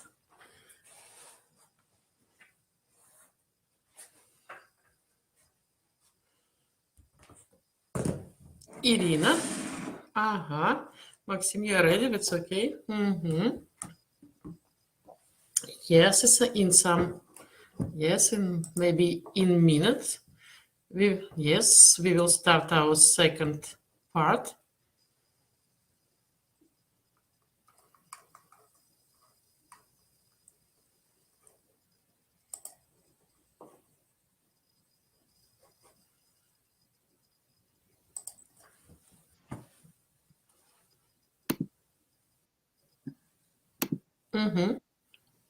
Do you see my presentation?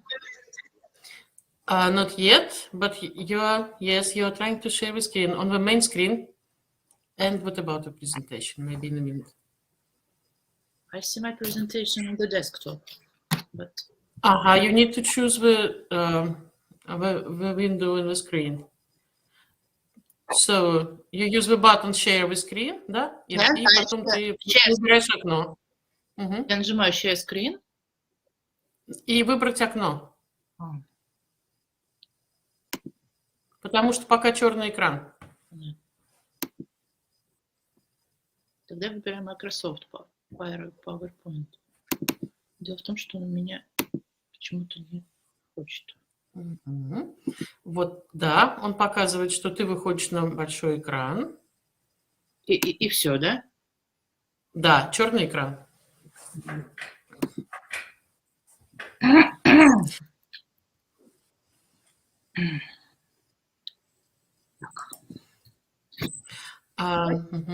Вот там есть вариант весь экран, окно. Вот ты когда открываешь share with screen, он тебе показывает. Дело в том, что у меня, возможно, что-то с программным обеспечением, потому что Microsoft у меня даже, как будто бы не поддерживается. Ничего страшного. Сейчас еще раз share with screen, и он тебе, первое дело, он демонстрирует весь экран. Может быть, остаться на этом. Да, это может быть остаться. Да, можно просто, сделаешь у себя на весь экран, и хорошо. Дает мне Покажи просто. Unknown error дает. Пришли мне тогда презентацию. Давай я буду показывать. Sorry, some technical problems. Может, пока второго человека заслушать тогда? Yes. Так, пожалуйста, Ира, да? Ты сможешь сказать? Окей. Так, значит, while I'm having some technical problems, I would suggest we start the presentation with Professor Fernando Batista, PhD in intercultural pedagogy from Roma Tre University, and the presentation title is Creativity and Innovative Pedagogy. Okay. Morning. Good day. I'm looking to share the video. Share the video.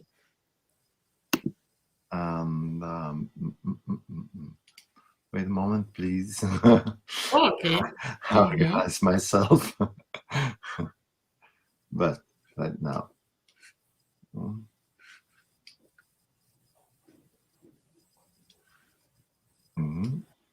Okay.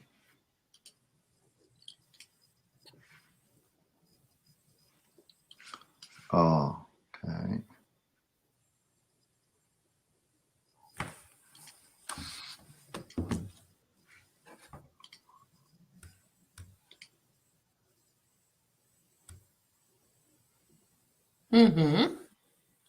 Yes. See your presentation. Well.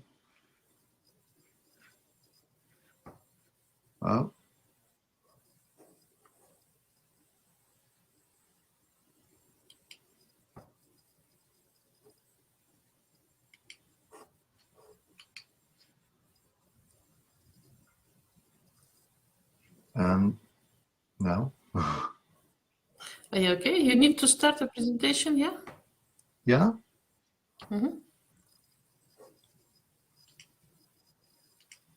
Or you could just put it like now.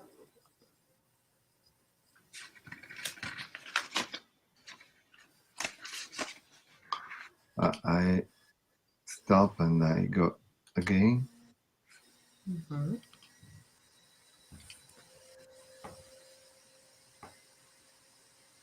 Same salt. Yeah, to the right bottom of your presentation, you just need to, yes, applicate to yeah, you can see.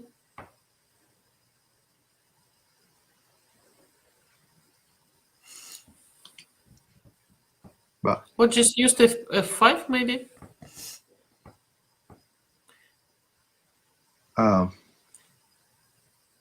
But we can see your presentation, okay? You can see the presentation? No, I think no.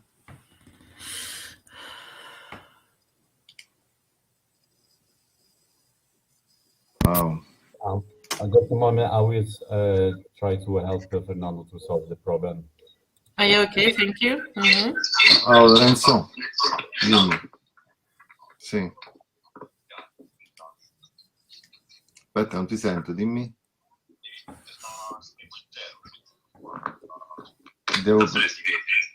Ah, ok. Allora proviamo a fare il servo intero. Dove stai? Adesso andata via, schiudi un attimo l'audio, se no si sente un casino.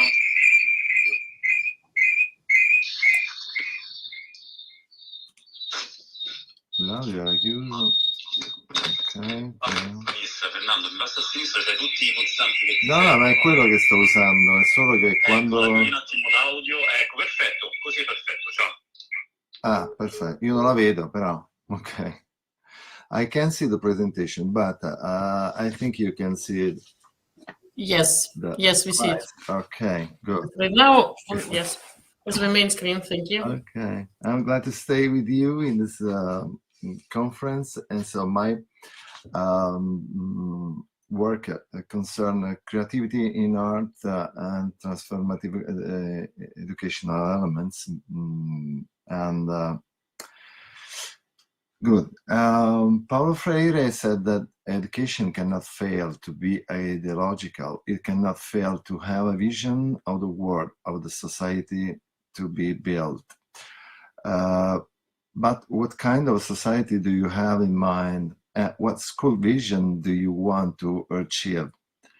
An ideal school, as Lamberto Borghi suggests, as a community of free doubters, could lead to rediscover a commitment to creatively design a world, perhaps reinvent it, as Hans von Förster would say.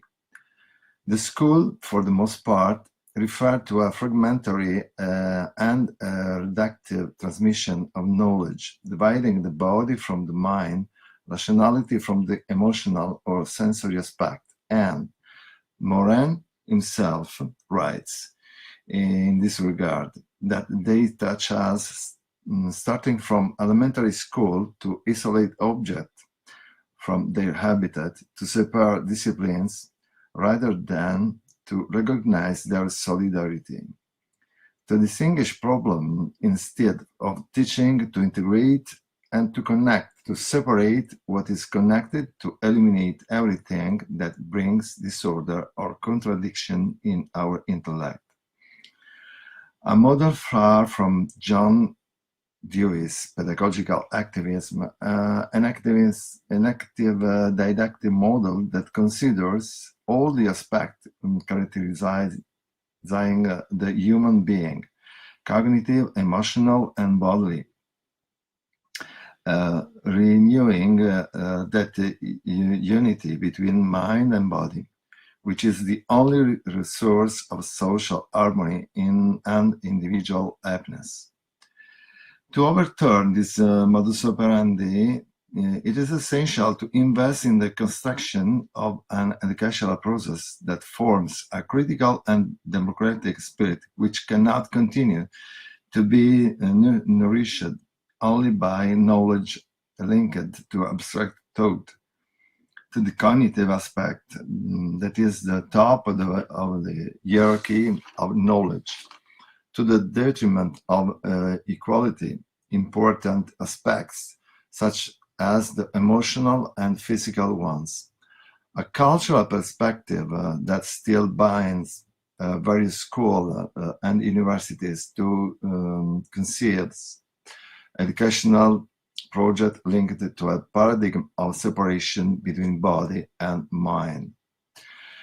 It is necessary to retrace and read didactic and educational approaches with a perspective of holistic, ecological, systemic, complex vision of man. This contribution wants to underline that pedagogy feeds on art not only to know how to do, but to learn to be by taking care of the person, providing not only an awareness of unity between image and concept, between sensation and thought, but also a knowledge which binds it to the universe in harmony with nature. That aspect that allows us to feel part of that dancing part of the structure that connects, to use the words of Sergio Manghi about Gregory Bateson, where each polarity reproduces itself with the other in a circularity way. We therefore share Arnheim thought when he writes that art begins to take on its meaning when it is understood as the most radical attempts to understand the meaning of our existence through shapes, colors, and movement that the sense of sight captures and interprets. In particular, the analysis went to focus on the importance of the creative action through art, to develop a divergent thought that is an integral part of the educational process. Educating creativity means teaching to express oneself, to communicate, to respect diversity, to encourage thought to go beyond habits, to seek new solutions, to formulate new questions, to overturn consolidated processes, to look at the world from multiple points of view. In particular, we want to question the sense of the body as a language of art in education.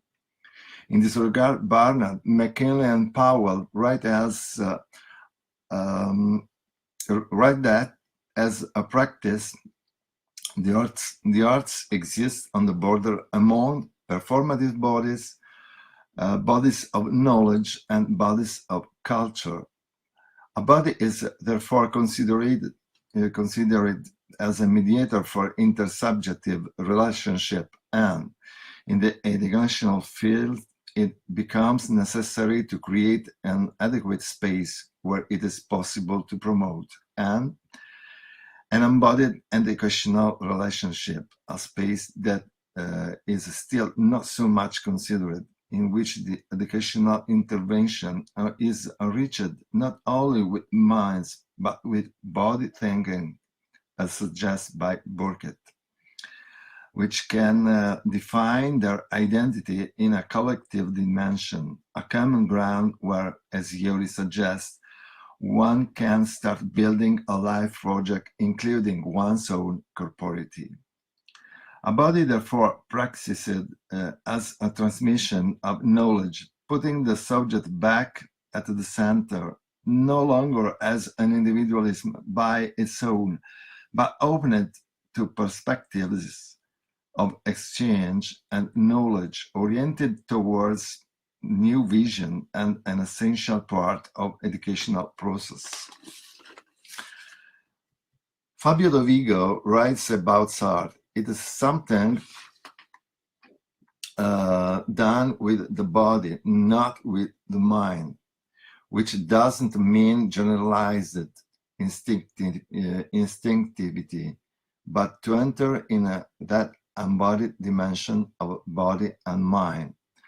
Regarding corporeity in education and connection with ontology and culture, Riccardo Massa believes that corporeity constitutes the means that makes possible the historizing interpretation of organism, personality, culture, society, through the learning and educational processes. Therefore, according to the pedagogist, in the conclusion, is necessary to identify a perspective that takes on the body and the artistic disciplines, that use the body in its expressive, communicative, social dimension as a pedagogical object, and not just as an educational intervention sector. All this can be allowed through the use of gestures or words that take the form of narration, of body, of poetry, of graphic sign, or of sound of the art, therefore cannot be reduced to just one material or discipline to be defined only in some high school disciplines. Thank you for your attention.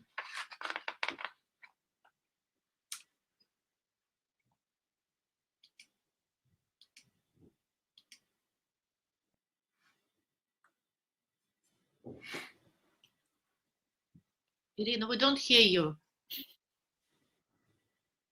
Thank you very much. In a minute. Okay, thank you very much for your presentation.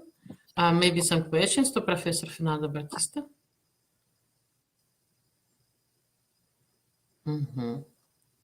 Irina Leonova, maybe you are ready just now? Yes, please. Okay, I need to announce. Could you share? Could you share my presentation? Okay. Professor of the Department of Subject and Applied Sociology, Doctor of Social Science, Lobachevsky University, Irina Leonova. Personal creativity as a social action, barriers and development perspectives. Just in a moment, I will share the screen. I have just personal creativity. And we will start.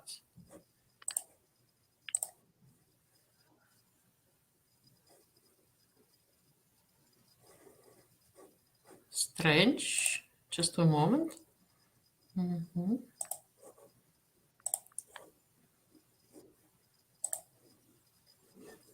Так. Окно.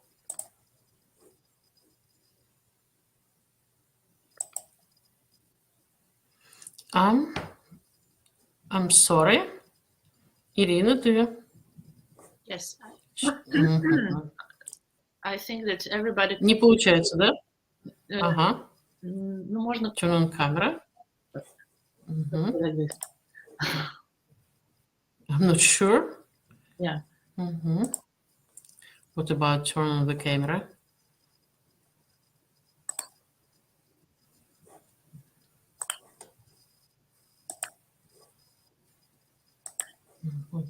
Весь экран. Получается? Нет. Он почему-то требует повернуть камеру. Мне не очень понятно, куда ее можно повернуть. Давай сделаем вот так.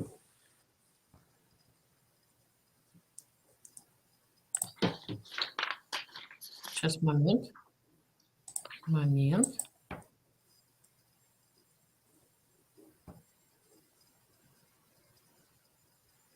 Непонятно, какой он показывает экран. Вообще непонятно, что он делает. Никогда такого не было. Да, Ирина, что-то, да. Давайте тогда к следующему, я не знаю, что. Ну, давай еще попробуем. Да, сейчас я Максиму тогда перекину. Максим, да? Перекину тебе еще презентацию. Может быть, ты нам поможешь. Окей. Ирина, анонсируй тогда следующего, пожалуйста. Okay. So the next speaker will be a postgraduate student in interdisciplinary studies of cognitive processing of the Faculty of Social Sciences at Lobachevsky University, Olavuvu Samuel Olutunde. Yes. Presentation effects of aerobic exercise and cognitive functions, a 5-year review. The floor is yours, please. Okay, I should share my screen. Hold on. Yeah.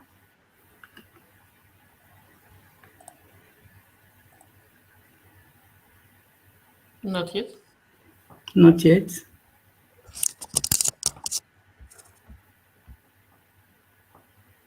Try to share, please. Share screen.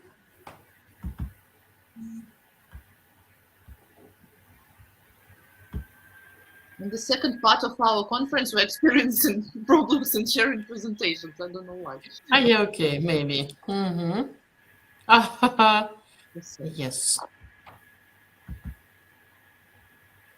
So where will I pick my...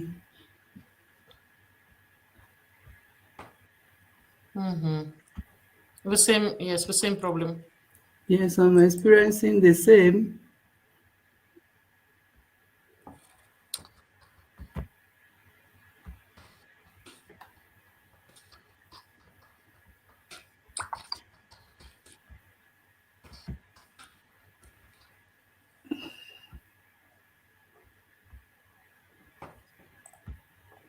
Mm-hmm.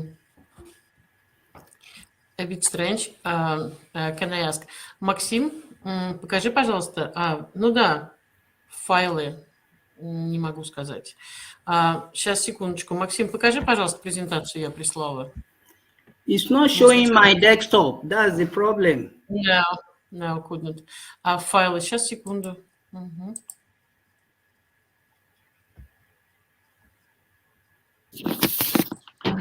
Сейчас мы загрузим. It's not showing my desktop. I think it's from your end. Check. Just a moment. Check from your hand.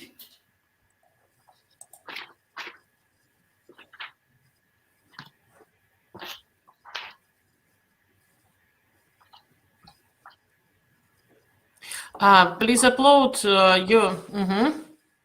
Please upload your file of a presentation to the files, so we could share it, or maybe.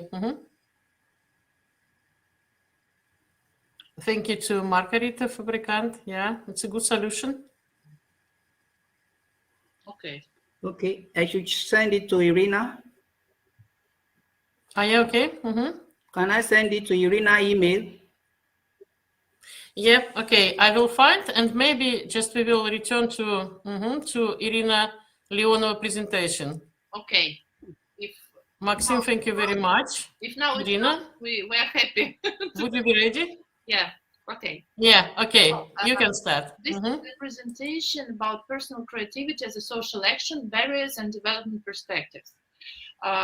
So with this presentation, we go to the sphere of personnel management, HR management, as long as Professor Ludmila Zakharova and me are focused on the topics of organizational culture, organizational behavior. So we consider the creativity in this field. The next slide, please. So here you can see the main challenges in the sphere of society and actually in the business sphere. So the transition to an innovation-driven new economic order changes the social context of social, educational, and working life, as it involves a movement from a stable and relatively predictable world to an unstable, uncertain, complex, and ambiguous VUCA, a so-called VUCA world. And of course, the extent to which the world as a whole, and in a particular country, has come to conform to these characteristics can be debated. But the fact that living and working conditions nowadays are becoming increasingly difficult to predict and turbulent and turbulent. So the resilience, the next challenge is the resilience. The resilience of a particular company and the economy as a whole depends on how quickly and even ahead of the curve businesses and organizations are prepared to adopt technological and managerial innovations. Nowadays, Russia ranks at 47th as 47th in the Global Innovation Index. And a critical problem of economic development is labor productivity. And labor productivity can be improved only by increasing the innovativeness of the economy. At the same time, the labor market is also changing dynamically, placing new demands on the employees, on the competences of employees. So the modern economy requires personnel with competences beyond formal education. So here we speak about the values of innovativeness, creativeness, personal involvement in labor process, showing responsibility and initiative, developing together with the labor process and taking responsibility for self-learning. Next slide, please. Starting from the works of Torrance, Isaac and Guilford, creativity is understood as a human characteristic manifested in sensitivity to problems and existing deficit of solutions, ability to refuse stereotypes of perception and thinking, and curiosity, searching for solutions, proposing and testing hypotheses, and formulating results based on the use of special qualities of cognitive abilities in the form of predominantly divergent, fluid, flexible, original, and irrelevant thinking. Moreover, research in recent years has shown the high importance of emotional intelligence in creativity. Emotional intelligence, which includes well-being, self-control, emotionality, and sociability, suggests a better capacity for divergent thinking, which in turn increases the likelihood of creating a creative intention. But here we have to say that when we speak about the labor market's demand for creative employees, it's not the same if we speak about innovative employees. It's not; these are different notions. They are the ones who, so the innovative employees are those who, by creating something new, are also able to implement it themselves or organize its implementation. Or sometimes they without creating innovation, are able to perceive it and not to be afraid and somehow not to be feel stressed and to abandon the stereotypes and to accept the innovations. But it is always a specific technology when implemented that can improve productivity and quality of work. So there is no direct link between creativity and innovativeness. Here, creativity acts as an essential, but still the first step in the innovation process. A true innovator is a person with a sufficiently high level of both creativity and innovativeness, who is able not only to produce new original ideas, but also to ensure that they're taken to prototyping and developing conditions for implementation and practice. So we can discover the conditions that can facilitate the transition from creativity to the next steps in the innovation process. For example, it is proved that certain leadership styles in organizations, such as transactional, are supportive, mediating the relationship between creativity and innovativeness, reinforce employee innovativeness. So innovativeness with necessity needs an environment that supports and rewards creative ideas. Next slide, please. In today's turbulent world, external and internal environment of organization in which a person studies or works demands of labor market defined understanding of personal task of everyone.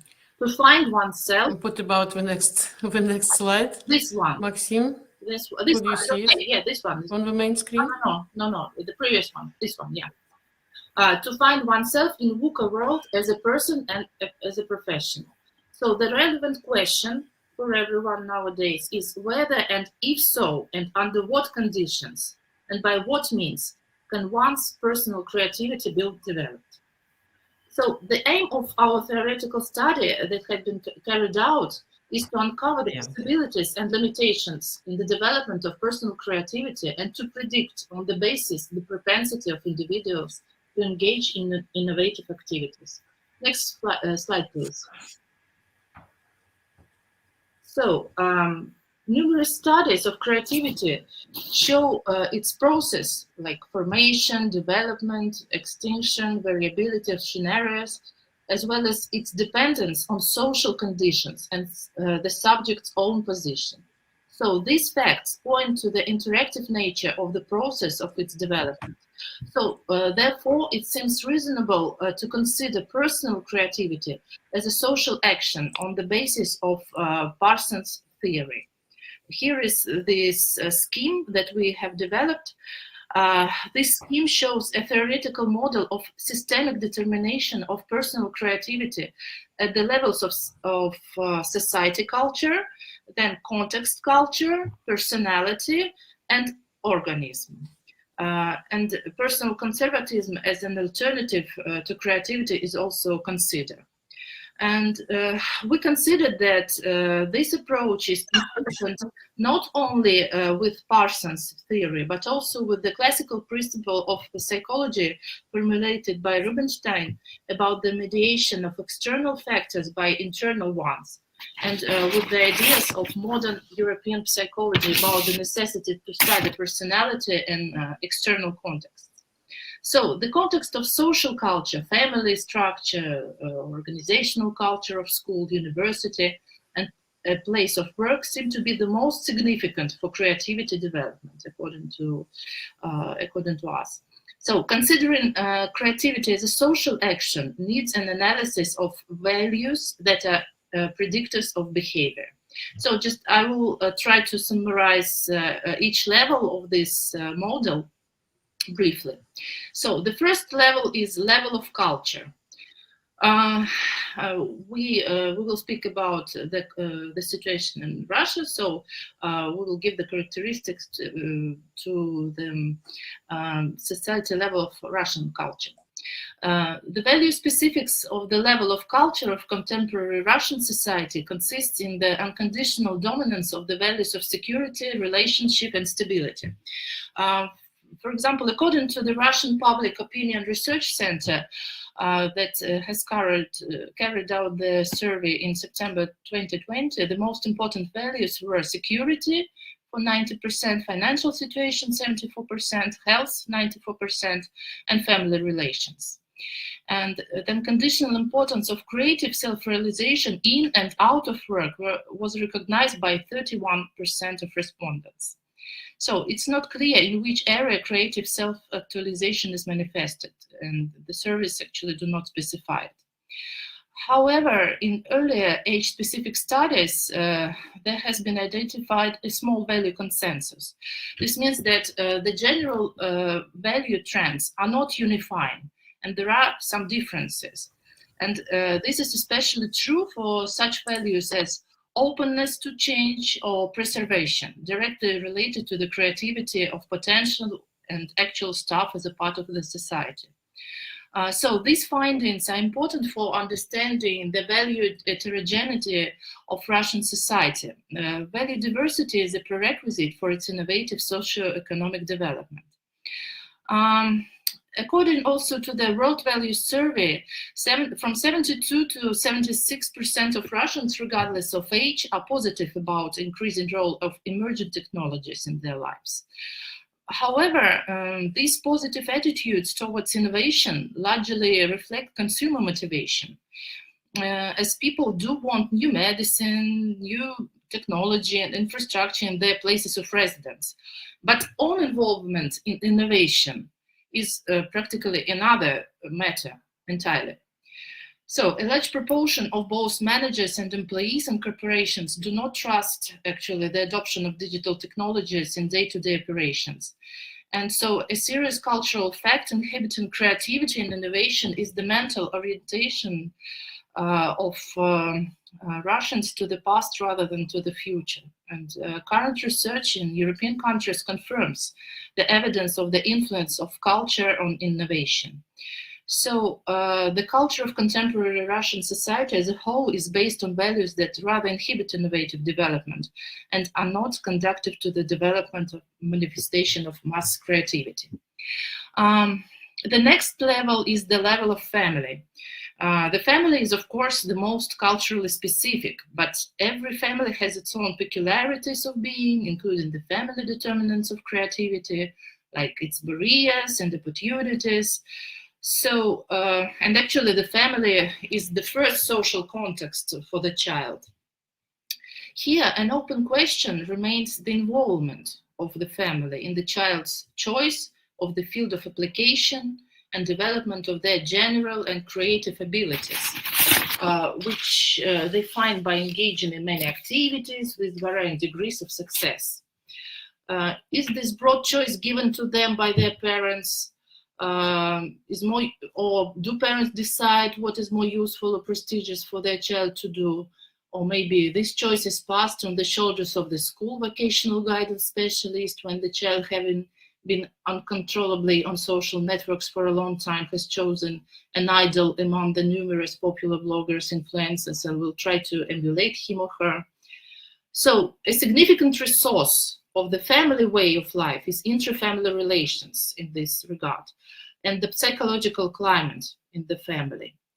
The significance of the quality of family relations for the development and manifestation of creativity is confirmed by the data that high creativity in managing and organization is found in managers with a positive history and favorable family climate, not only during the stages of growing up, but also during the actual managerial activity. Here also organizational level is the level of organization. So the organizational culture of the educational institution, potential and actual workplace. So if the position of the child in the family, the presence or absence of any factors for creativity development is not controlled by the society, then educational institutions, potential and real workplaces act or can act as carriers of the request for creativity of pupils, students, and employees. However, it's not as simple as that. In organizations, creativity develops or fails to develop, is or does not develop depending on organizational culture, representing dominant values and corresponding behaviors, providing both external adaptation in today's unstable and uncertain world through internal integration in relation to external and internal challenges. For example, schools tend to be dominated by dependency passive and less often dependency active organizational cultures, close to the hierarchical clannish and clannish hierarchical types according to the typology of Cameron and Queen. And extremely rare are free passive and free active organizational culture types. And in colleges and university, it's mostly the clannish hierarchical organizational culture type prevails.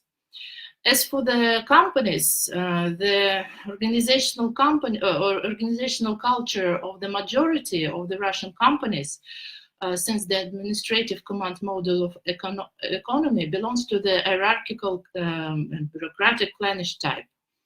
But it's well known since the Max Weber's time that hierarchical cultures not only fail to create a demand for creativity, but also push it out of organizational life, as the core values of such cultures are adherence to instructions, algorithm, and standards.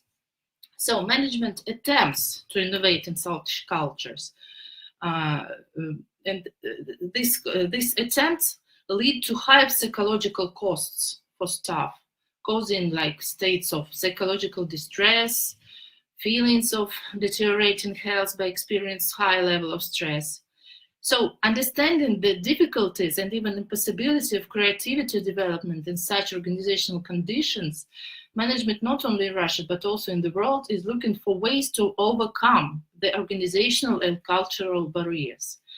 The search is going in the direction of changing organizational conditions because the market-autocratic organizational culture of the few innovative companies in Russia has been successful in mediating between the culture of the society and the employee. So making this employee committed to new innovative values through the practices of supportive managerial interaction and appropriate leadership styles. So much attention has been paid to the development of technologies to support employee innovativeness, corporate training models for creative thinking designed to improve both idea generation and idea implementation skills of trainees. So, but at the same time, management on the one hand gives freedom of thought and creativity to its own team, and on the other hand, maintains an immediate vertical hierarchy. The next level is level of personality. If, despite all the difficulties of entering the trajectory of creativity development or being in a favorable environment of family, school, or university, person asks question about the development of his or her creativity, there are certainly opportunities at this level of determination. So they can be divided into three main blocks: reflexive estimation of own creativity or conservatism, development of personal creativity, or development of creativity in group work. And the final level is the level of organism, of creativity determination. So this level includes both practically personal and unregulated psychophysiological characteristics related to the cerebral organization of creativity, and the most important regulators in the form of managing the level of creative motivation, mental performance prevention, and overcoming distress. Mental performance is extremely important for the creative person. It is based on the healthy lifestyle in general and the correct daily routine in particular. So stress prevention and coping are based on learning or working activities in innovative organizational culture, with management interactions that provide support and trust within the team, a sense of security with a dissenting opinion. So when overcoming this scheme, we can come to the conclusions. Please, next slide. First of all, is that creativity is currently a demanded quality, not of individual creative people, but of the majority of people. Both the innovative development of the country's socio-economic sphere and the personal success of its citizens in private and professional life depend on its availability. The second conclusion is that creativity has a process and interactive nature. So it can be considered as a social action and in its systemic determination at this level of society culture, culture of family, organizational context, personal and organismic levels.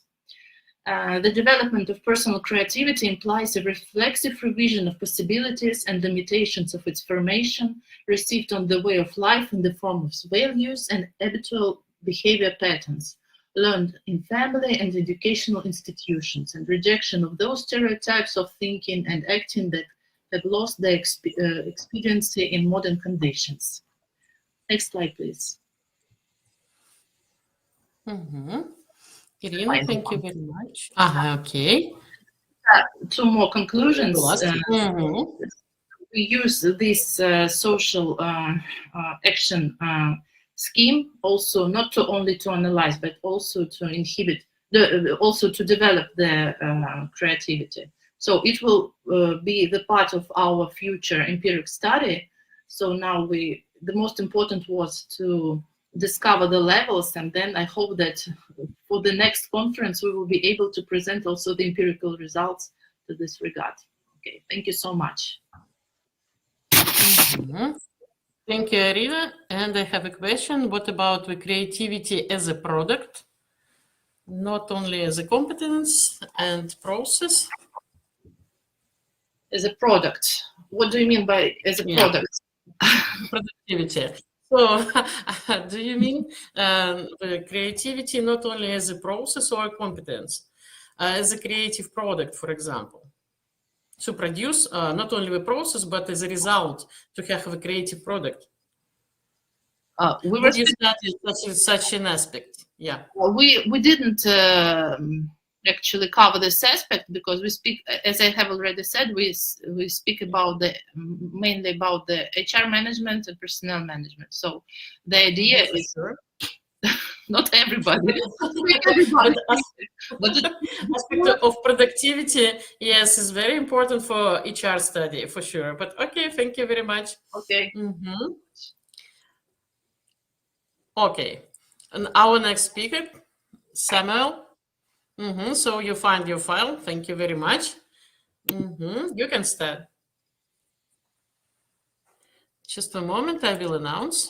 I'm not really sure, as I'm not mistaken. Samuel Olutunde, can you pronounce you well? Postgraduate student in our Faculty of Social Science, Lobachevsky University, the program of Interdisciplinary Studies of Cognitive Processing. Okay. Thank you. My name is, can you hear me? Yeah. Good afternoon. My name is Samuel Olawu. I'm a PhD student in interdisciplinary study of cognitive processing at the Lobachevsky University, and I have my bachelor in physiotherapy and master's in special education and rehabilitation sciences. I am presenting this topic, effect of aerobic exercise on cognitive function, a 5-year review.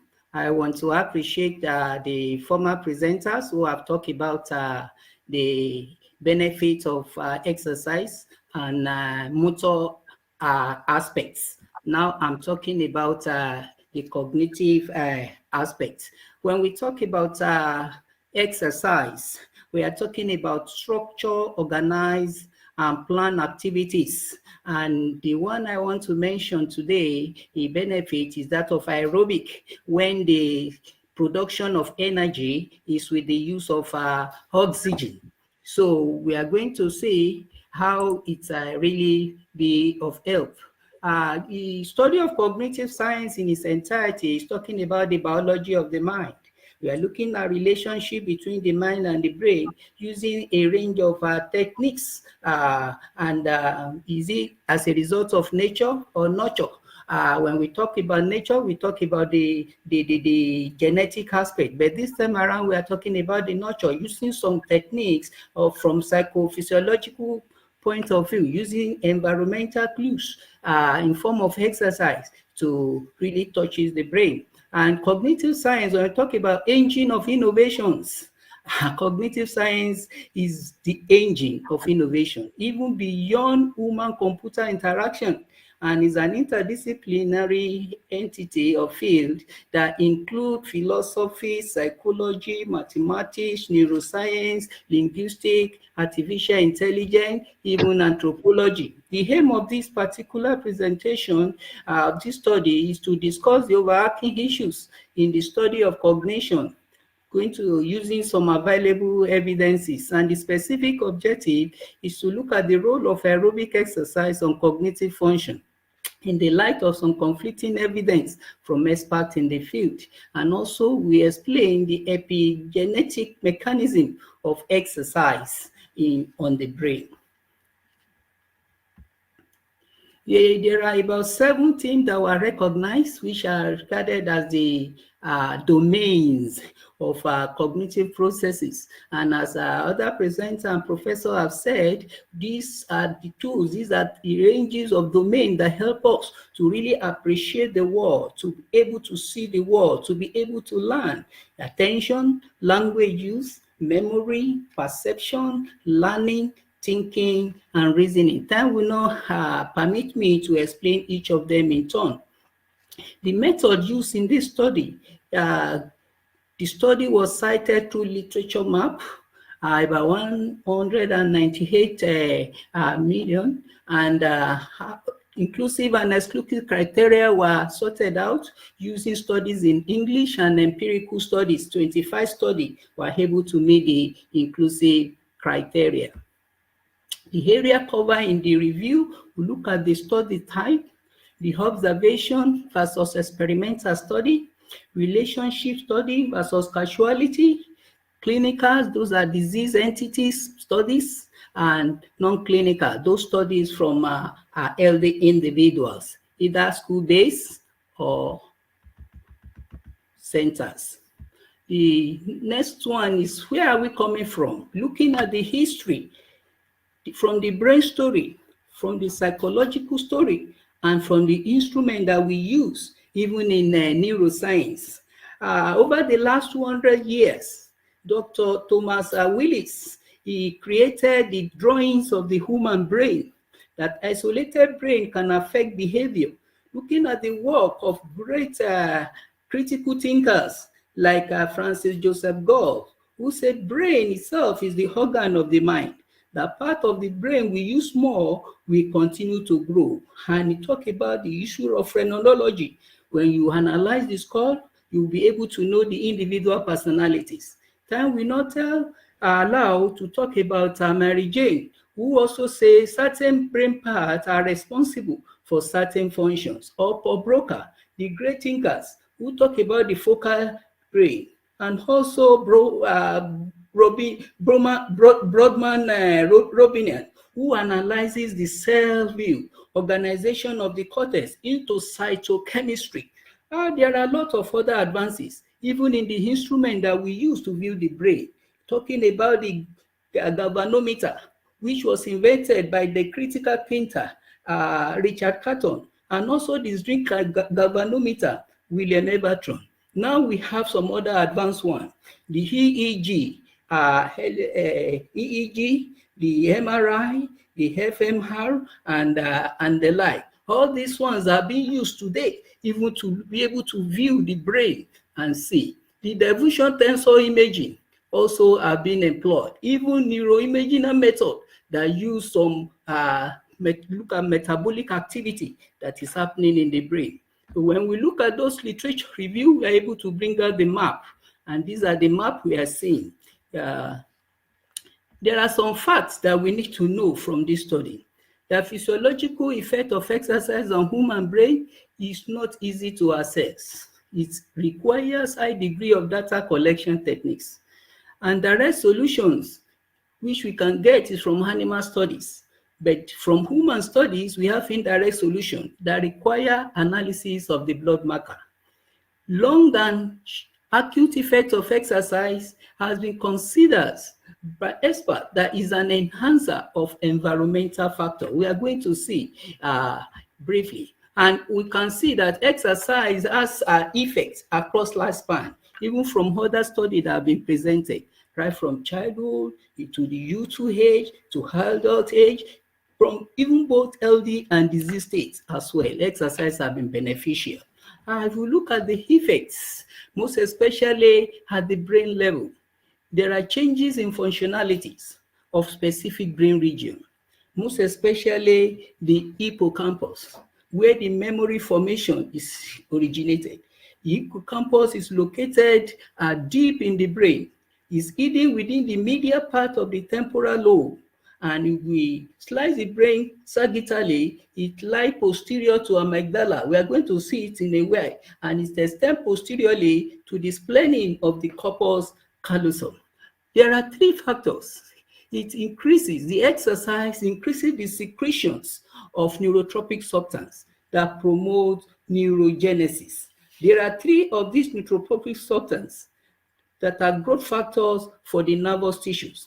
We have the BDNF, which is brain-derived neurotropic factors, which protect the existing neurons, and which helps in neurogenesis, that is in the formations of more neurons.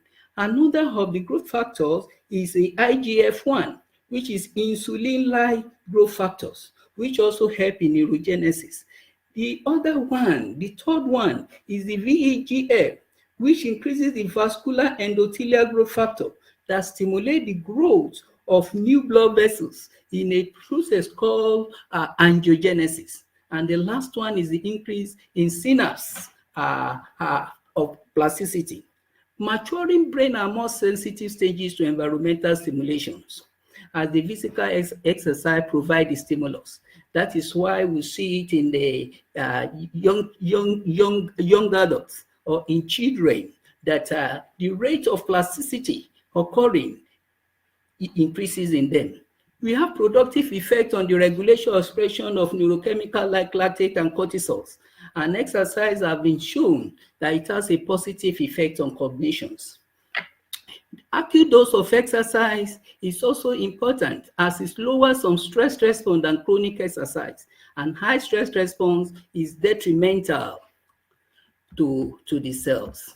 Like this diagram shows the physical exercise how it really permeates the entire brain, and how the process of those three processes, neurogenesis, angiogenesis, and plasticity, were being taking place. We see the role of those neurofactory factors, BDNF, IGF, and VEGF in the diagram shown.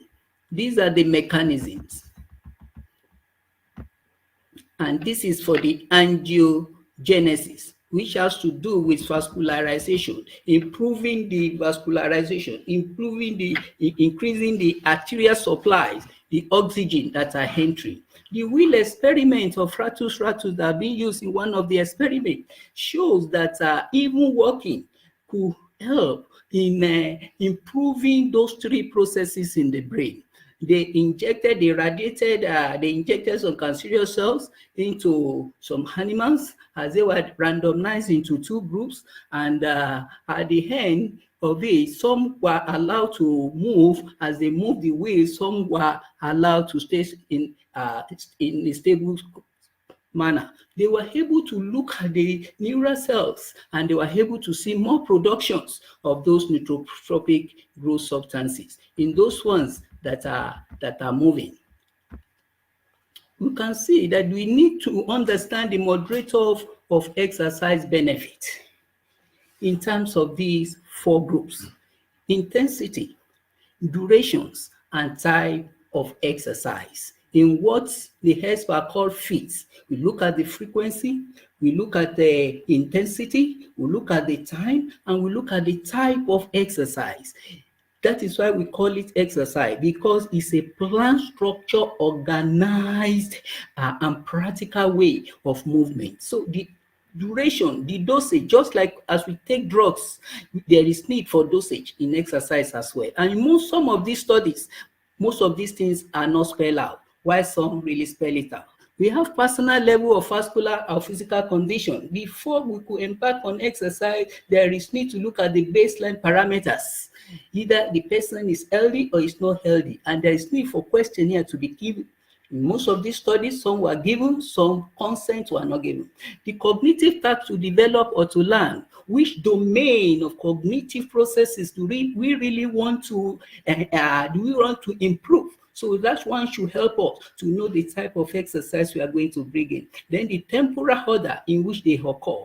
Like if I want to do some kind of exercise, which one we come first? Which one we come next? Am I working on the cardiopulmonary endurance first? Am I working on the strengthening first? Am I working on the other aspect of cognition? So we are going to spell out the temporal order. In some of the studies, the order were not really conformed to. So we have the effect of exercise. This part of the literature review. I couldn't bring all. We look at effect of exercise on cognition, conditioning, muscle endurance, and balance in older adults with mild cognitive impairment. This is a randomized study, which is of high in evidence-based value. So the abstract summary talk about that the training improved the cognitive functions of muscle endurance, aerobic conditions, and balance. And the intervention they use and the outcome measures were spelled out, especially in all the studies. This is another one that is carried out among the medical students, the use of effect of 3-minute step tests on cognitions. They were able to intervene using the attributes of aerobic physical exercise, and they used Stroop test as one of the outcome measures. And the number of participants, 24 young males. Another one is the effect of exercise on brain health outcome for children with overweight. There are some other studies that we could not display here. There is key facts in most of these studies that we're looking into. We're able to see that moderate intensity exercise produces greater benefit in cognitive dimension, and that is in executive function. We're able to see memory or attention benefit from higher intensity exercise. Too low intensity has little benefit on cognitive function, and too long exercise generates what we call excessive heat, excessive degree of dehydration, therefore giving negative effects on cognition. Too short exercise will not represent any sufficient stimulus. that will facilitate cognition. And the best results in moderate intensity.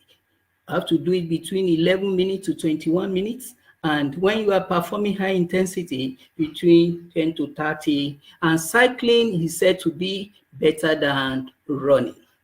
The observation in most of all this, when we look at it together, is that there is need for gap for further consideration. In cognitive research, association does not necessarily impact causation.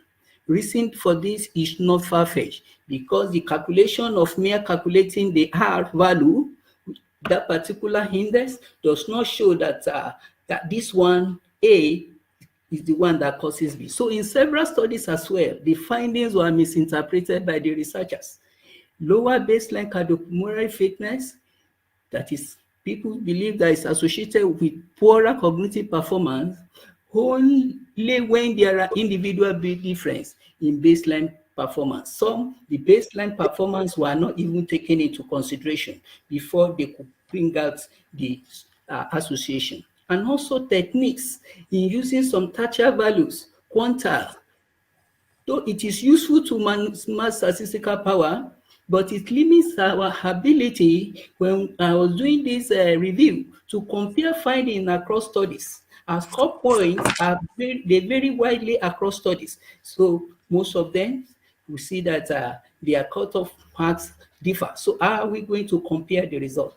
Though we have some research in impact journals, these research are useful for people with disability, but there is need for further studies to be done when we are considering parameters in most of these children, like children with cerebral palsy. We know there are different types and we know there are different forms. So there is need for us to dig deep into those parameters to establish the baseline. Although there are numbers of studies that supported a positive association between fitness and cognitive performance, caution should be taken when we are trying to interpret the finding, because some of those research, in terms of design, their designs are not robust. Conclusion: more empirical studies need to be done across lifespan. Most of the studies are on disease conditions like the Alzheimer, the AD, Alzheimer disease, talking about the cognitive and mild impairment in Alzheimer. But we still need to dig deep and do more work in other disease conditions, and also especially in classroom-based. Baseline parameters need to be spelled out and procedure for validation must be reported. Studies on various disease conditions and other areas of disabilities, and the need to provide access for funds for further investigation. I want to thank you for giving me the privilege. Thank you. Thank you. Thank you very much, Samuel. I think you open us a plan for your investigation for your next 3 years studying here. Thank you. Some questions to Samuel? It is really deep investigation, but I can see very specific. Thank you very much. And I need to announce the next. Thank you. Irina, could you help me?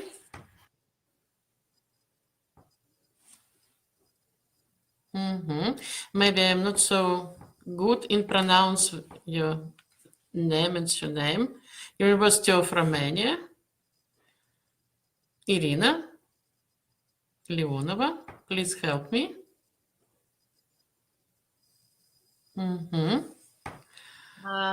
Well, Andrei Bogdan.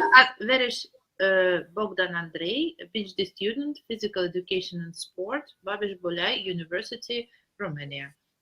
Thank you very much. The use of I'm sorry for some misunderstanding. Hello. Hello. Hello. Thank you for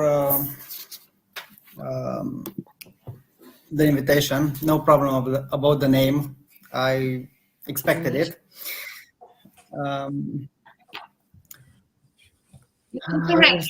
You can correct us because during the next conference we will pronounce it in correct way. It was fine. It's Veres Bogdan Andrei, so no problem. Veres Bogdan Andrei. Okay, perfect. Thank you. Yeah. Oh, that was pretty good. Okay. We are multilingual. I wish I could do that, but I can't. I will share my screen like this.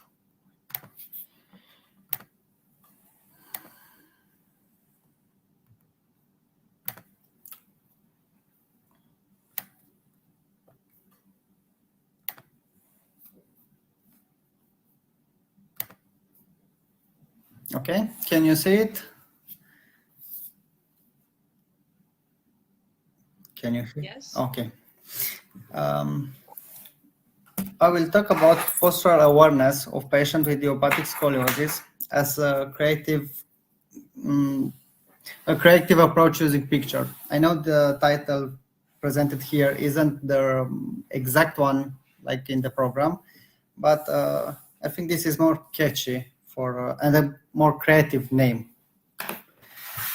I will bring some medical terms in discussion. Scoliosis is a general term used when discussing pathologies that consist of deformation of the position of the trunk, shoulder, and the spine. The incidence of the pathology is among 2 or 3% among people aged 10-18 years, more predominantly in women. The diagnosis of idiopathic scoliosis is established only if the scoliosis has more than 10-degree Cobb angle. Here is a picture of a teenage girl with scoliosis. And in the second picture is the brace that they use in correcting it.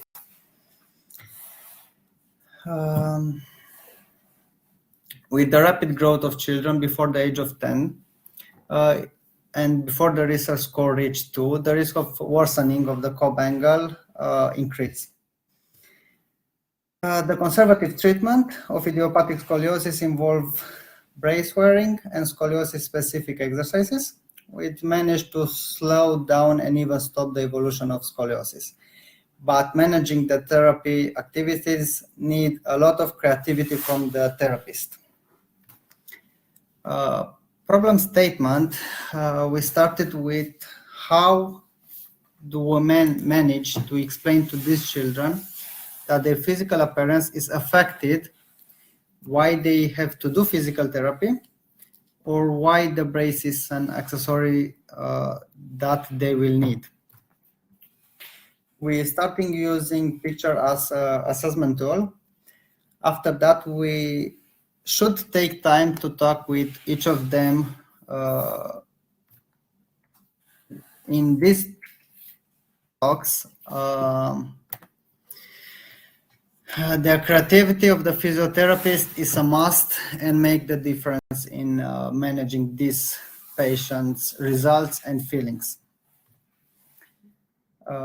Picture is a visual representation that can be used directly in the teaching process by providing visual feedback and by motivating the learners. Picture can also be referred to as visual representation, graphic, art, form of entertainment. Why picture can be used as a creative tool? Because appropriate use of picture can generally and directly have positive influence in children's attention and learnings. Pictures are one of the most used method of expression in recent years. As we can see, the majority of population has a smartphone. I even have 2. And all these smartphones come with increasingly powerful cameras. And some statistic data that I found, 97% of American population owns a cell phone and 85% own a smartphone. So they can take picture anytime, anywhere. And let's not forget about the mobile network and the social media, whose main purpose is to post pictures, which makes photography and picture indispensable in our lives. We started our research, to say so, with a simple question, a simple questionnaire that contained 3 questions.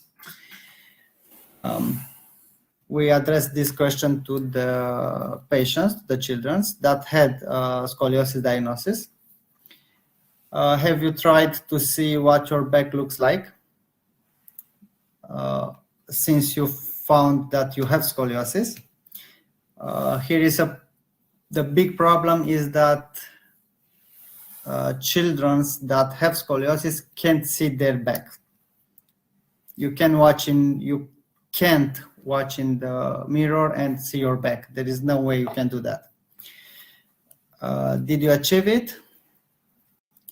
And the third question was, did it help you to see the picture of your back alongside the explanation received from the physiotherapist? The age of those who completed the questionnaire was between 10 and 17 years old, both females and males. As I said, most of them are females.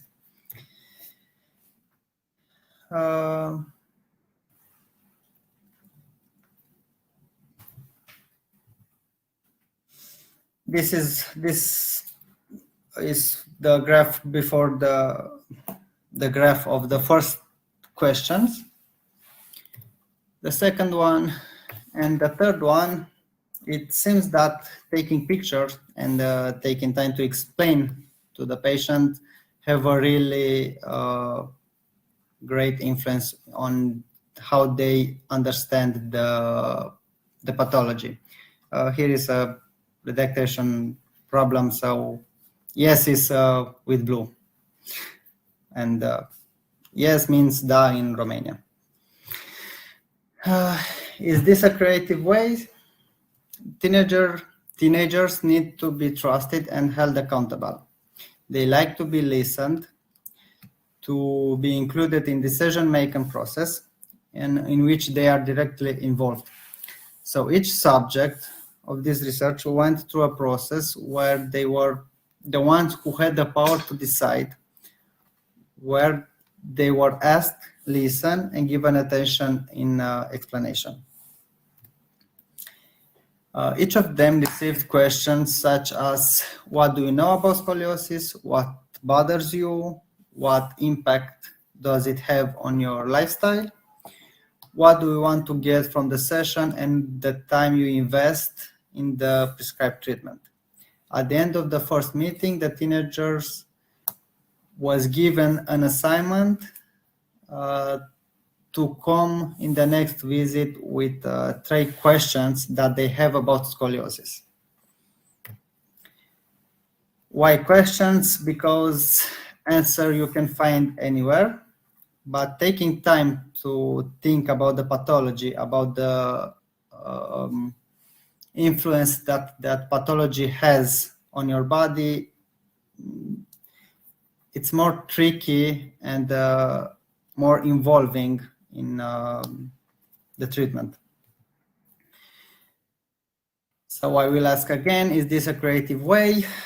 If we refer as the need of adolescent, this is a really creative way to learn them about postural awareness. And it's a teenagers oriented way to do the assessment using picture, to do the talking using those pictures, and taking time to discuss with them. If we have a visual references, it is much easier to explain why and how a movement should be executed in such a way that it has high efficiency. The visual landmark and explanation based on them, combined with the didactic creativity that the therapist has, can be a decisive factor in the explanation and approach of each case. And the summary, the pictures can reveal and demonstrate the exact areas where the teenager is affected by the spinal deformity. Using visual reference, it it is much easier to explain why and how a movement should be executed. The visual landmark and the explanation based on them, combined with the didactic creativity, is the decisive factor in how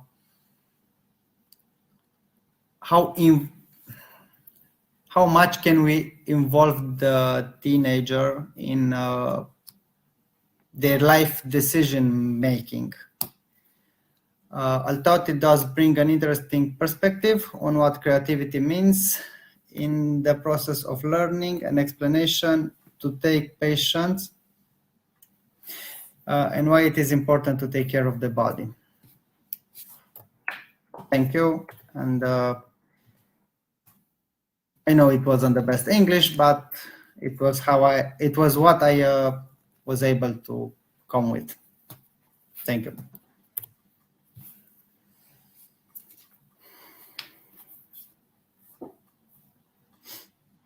Thank you so much for your presentation, and your English was good.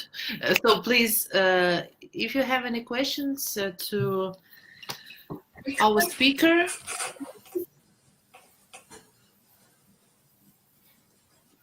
Irina? No, thank you. Also, okay.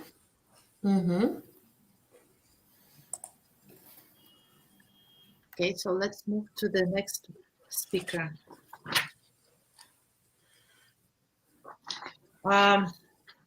Now we can give the floor to Rafael Mendoza Gonzalez, PhD student at Laboratory of General Pedagogy that is run by Professor Emanuele Isidori. So Rafael Mendoza will present the paper on the new way of playing football. Oh, that's really interesting. We will just try to study that. How to play with football. I'm trying to share my screen. New way.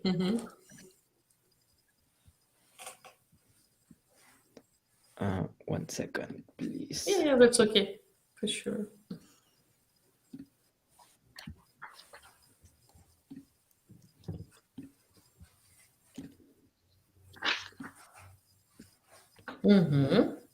Can you guys see it? Yes, yes. You see, and maybe just to make a Can you ball. see how I'm moving it? Yeah, it's moving. Okay, perfect. Cannot see. So, hello everyone. My name is Rafael Mendoza. As you said, I'm a PhD student at the Laboratory of General Pedagogy. I called my presentation "The New Ways of Playing Football: Some Ethical Considerations." I'm particularly interested in how sports organizations are trying to change some aspects of football and games in order to promote a positive social change. So I start.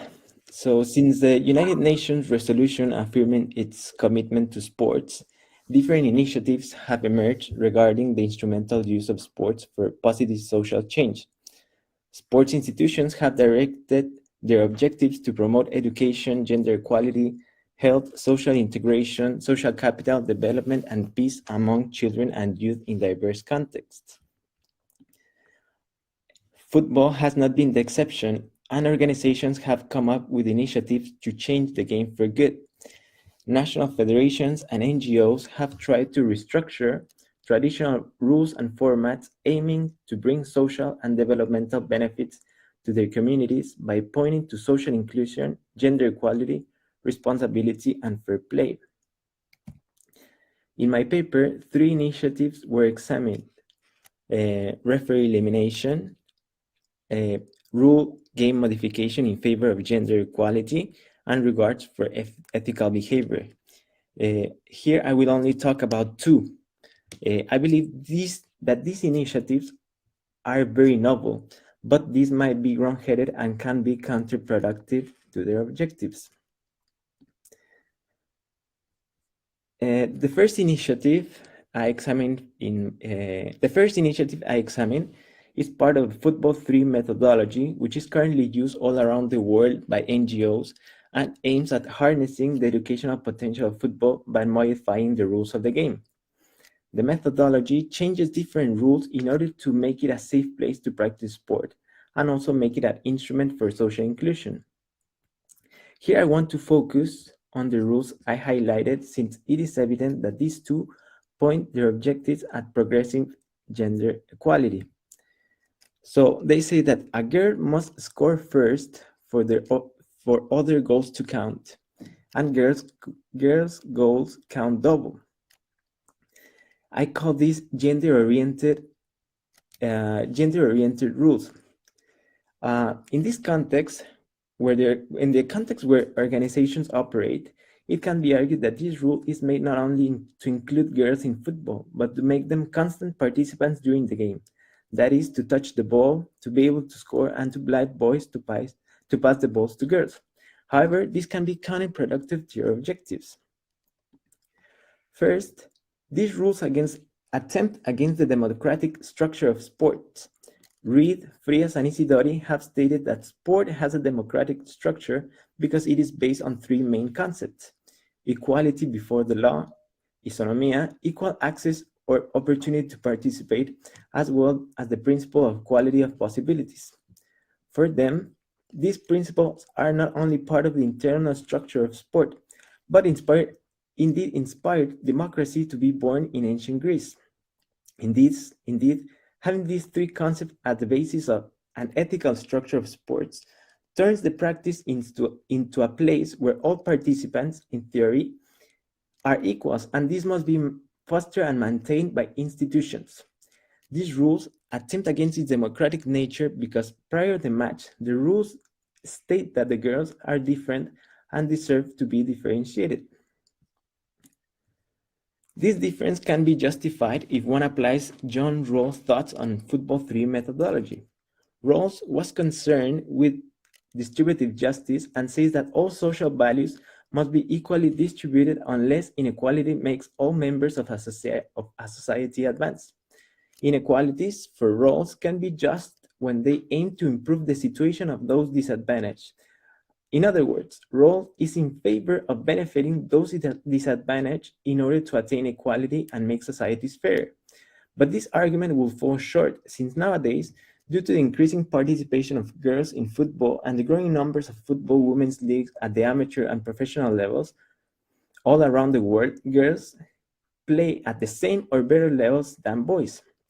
In any case, Rawls' thoughts can be applied if there are significant differences in athletic skills, but not in terms of gender.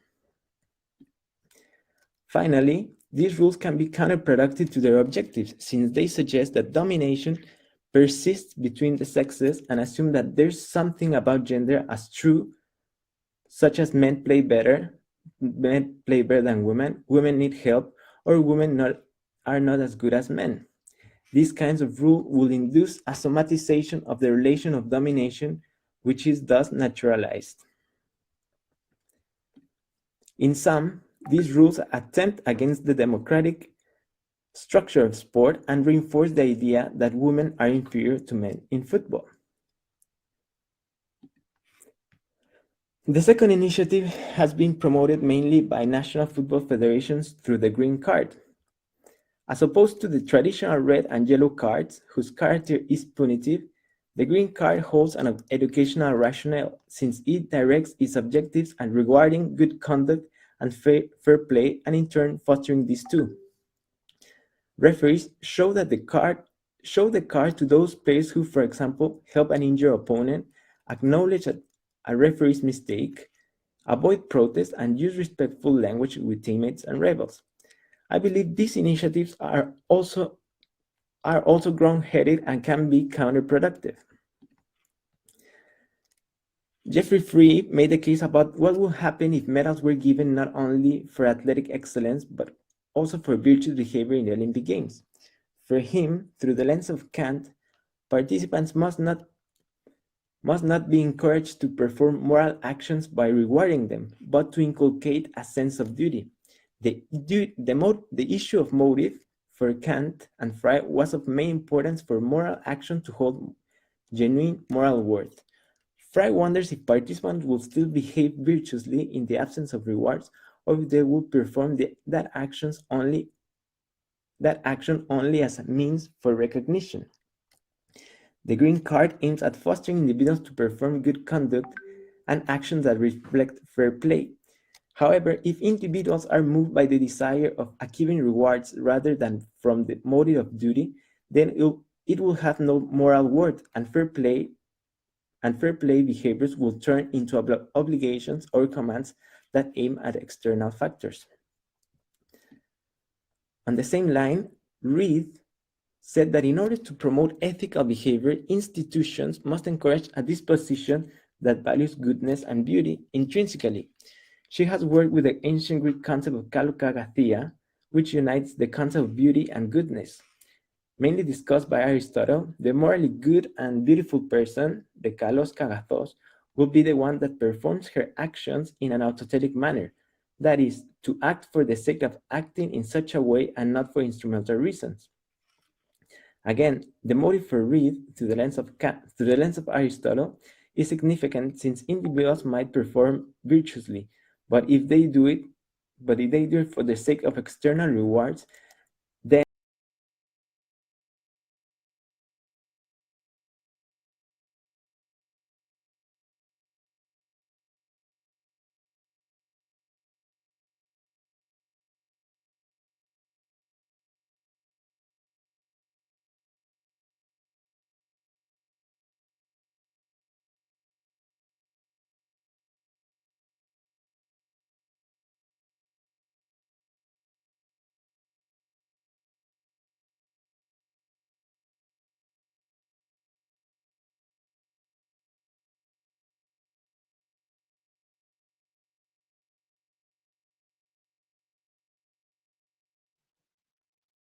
Rafael?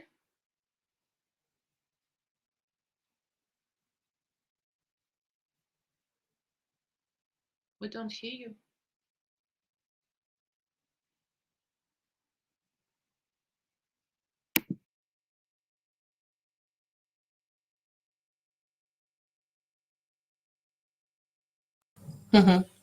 We would read conclusion. be flexible and open to innovations. For them, innovation means improving the traditions and rules of football so valuable behavior for societies can emerge. In this paper, I have examined 3 initiatives. Here I presented 2.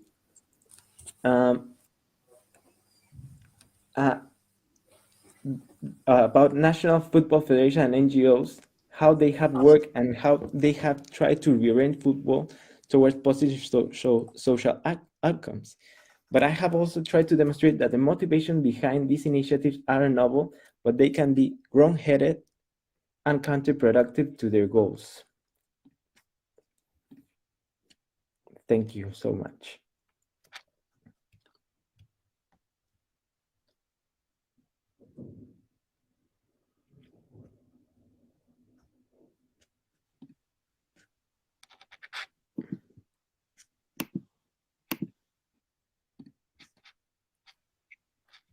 I just finished my presentation. Thank you, Rafael.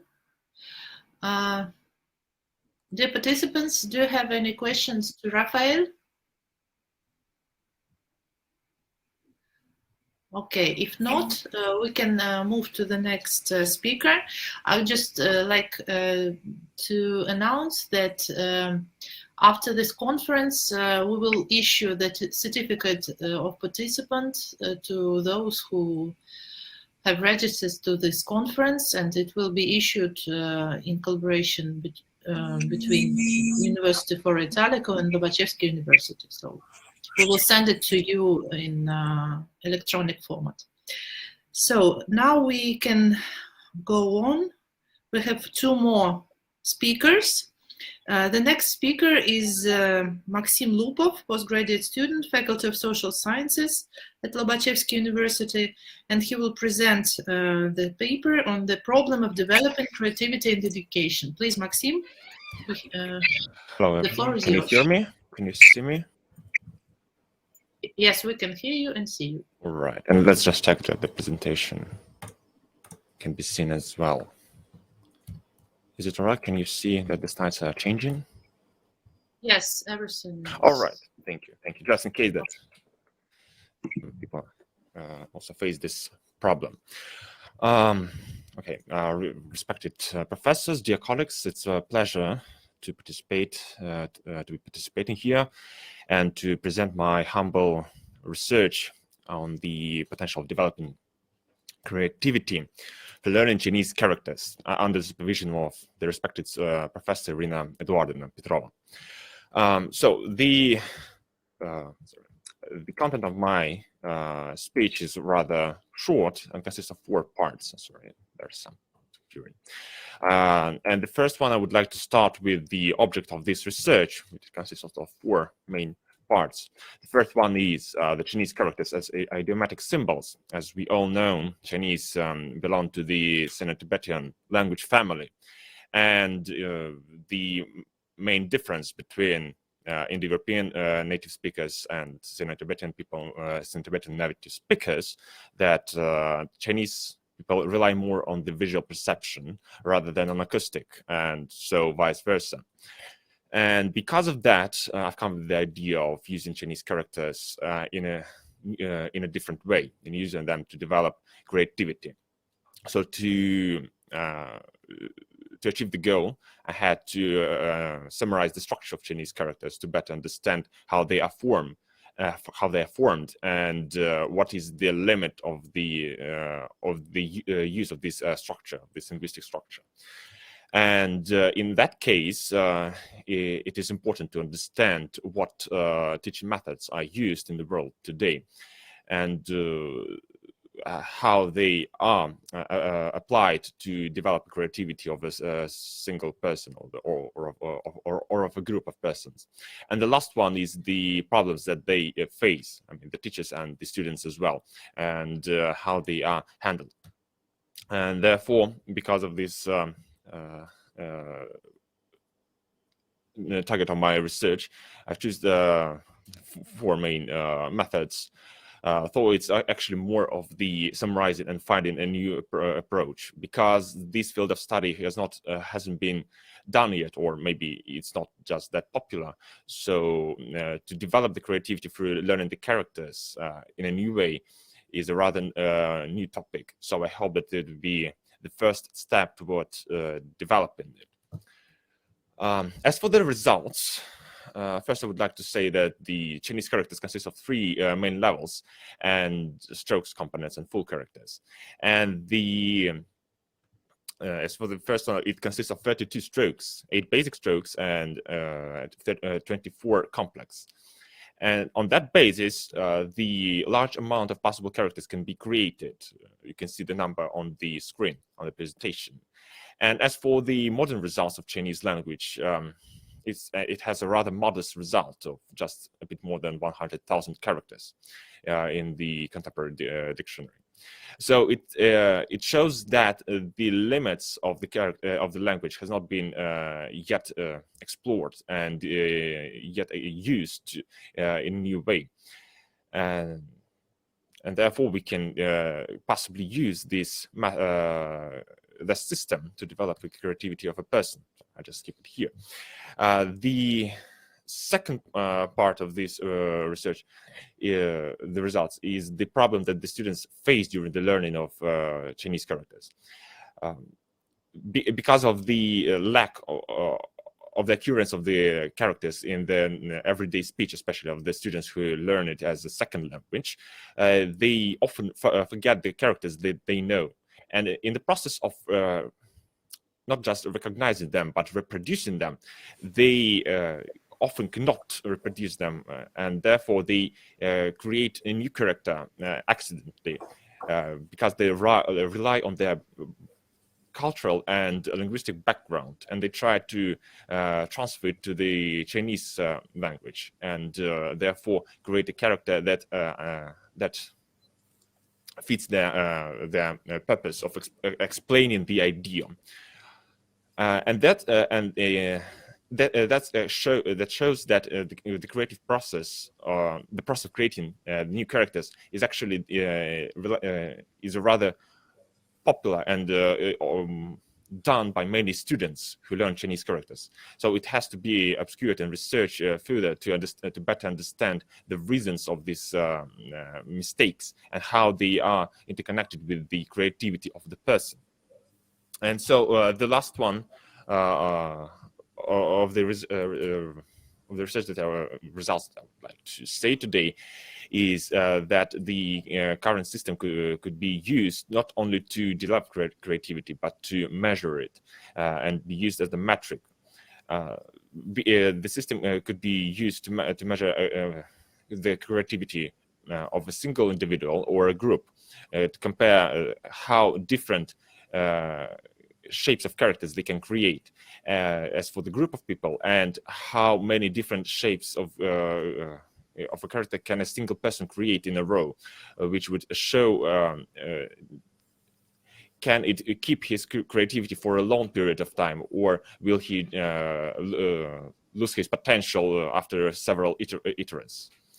And therefore I would like to finish my presentation to not spend much of your time, and especially as it's getting also late, but I hope that you will give useful comments, and I would be glad to answer your questions. So thank you very much. Maxim, thank you very much for your interesting presentation and for your wide range of different topics you're interested in.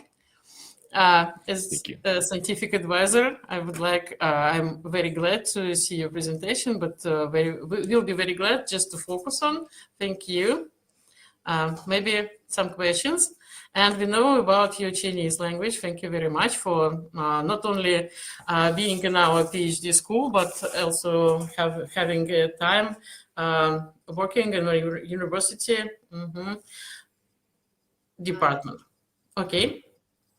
Could you kindly repeat? So the main scope of your research is how to use Chinese characters to increase creativity. Could you please summarize? Yeah, it's how to increase or develop creativity, and also the possible way of using them as a metric system. So it's rather like, to be short, like a Rorschach system of paints that a person has to explain according to his knowledge. So I would just not waste this time. So when a student or a learner creates a character, he expresses his ideas. He's trying to fill them in a visual form, and according to that visual form, we can analyze how complicated the shape is. Or, for example, if he creates several characters in a row, we can see if all of those characters have different shapes, or maybe different amount of strokes that he used to create this character, to understand his creativity potential.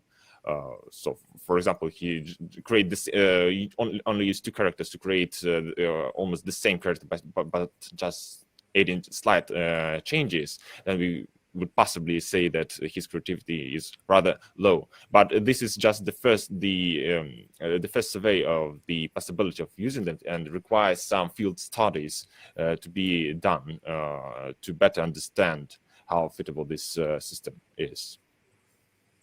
And are you going to concentrate your research on some specific age groups or some social groups? How it will be? Well, to be honest, it's complicated to say about the age limits, but I would maybe limit them to like adults, starting from the 18 and to 45 or 50 years old, because because of the influence of their mother tongue. So mostly students at school learn English as their second language, and technically Chinese would be their third language. So we would need to find the students who don't have a previous experience of learning a foreign language to have a better result. But it can also be applied to the students for those students who study Chinese as their third language as well. Maybe the results would be different and we can compare them. Okay, thank you. Very interesting topic. Thank you. Okay, and we will be our closing report. Lorenzo Rivera Soares, our postgraduate students from the Cyber Psychology Laboratory. And the name of presentation, the influence of environmental and user-related factors on her threat variability during VR game. Lorena?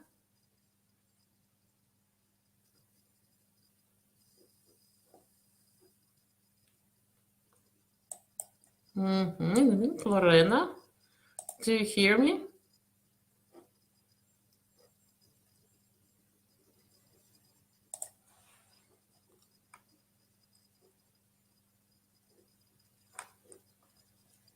Yes, I see you here, but I see you. Just a moment. She wrote that she can't activate the audio.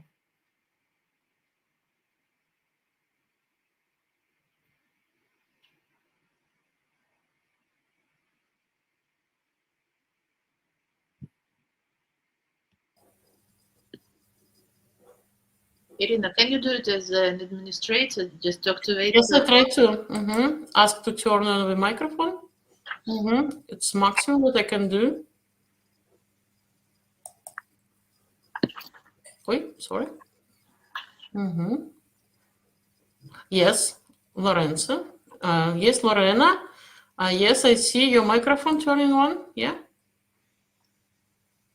Can you hear me? Can you sharing the screen?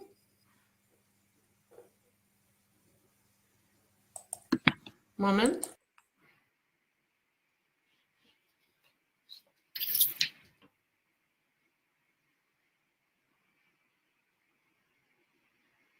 Okay.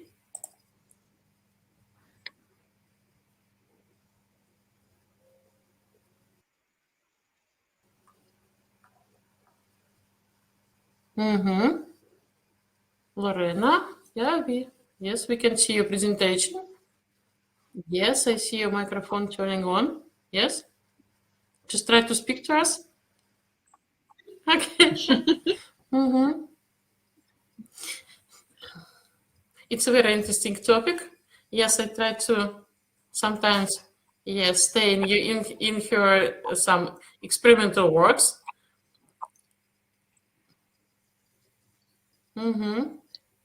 It will be very interesting to know. Yes, to study it now. Lorena.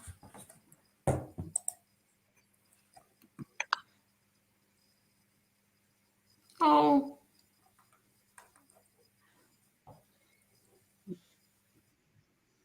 Maybe she has sort of Viber or WhatsApp. Yes, I know. Just in a moment.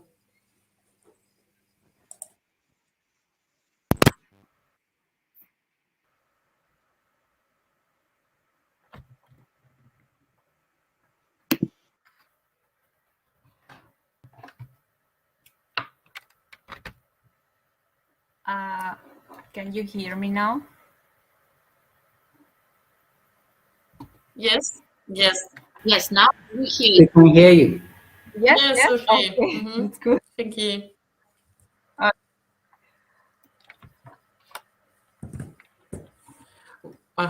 Yes, start again, please. Everyone, can you hear me, right? Спасибо. Okay. Hello, everyone. My name is Lorena Riveros, and my research is about the influence of environmental and user-related factors on heart rate variability during VR game. Okay. The work aimed at studying the state of the user when interacted with the virtual environment. Also, we wanted to study the factors that affect the dynamics of the state. A free VR game was chosen for the study. Within this game, different locations from the United States are seen from the skyscraper. The objective of the study was to investigate the influence of the environmental and user-related factors on heart rate variability during a VR game. Here comes the information about the study design.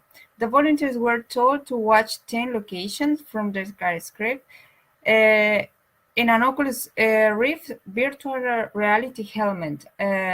During the game, heart rate was recorded, and also we recorded the video of what was happening. To record RR intervals, a severe sensor and an Android smartphone were used. To evaluate experience while playing in virtual reality, a special questionnaire was used. 30 people took part in the study, according to the description or parameters in the slide. The data was filtered and processed in Jupyter Notebook, in the HRV Analyze package, and in the statistic program. According to the parameters, heart rate parameters presented in the slide.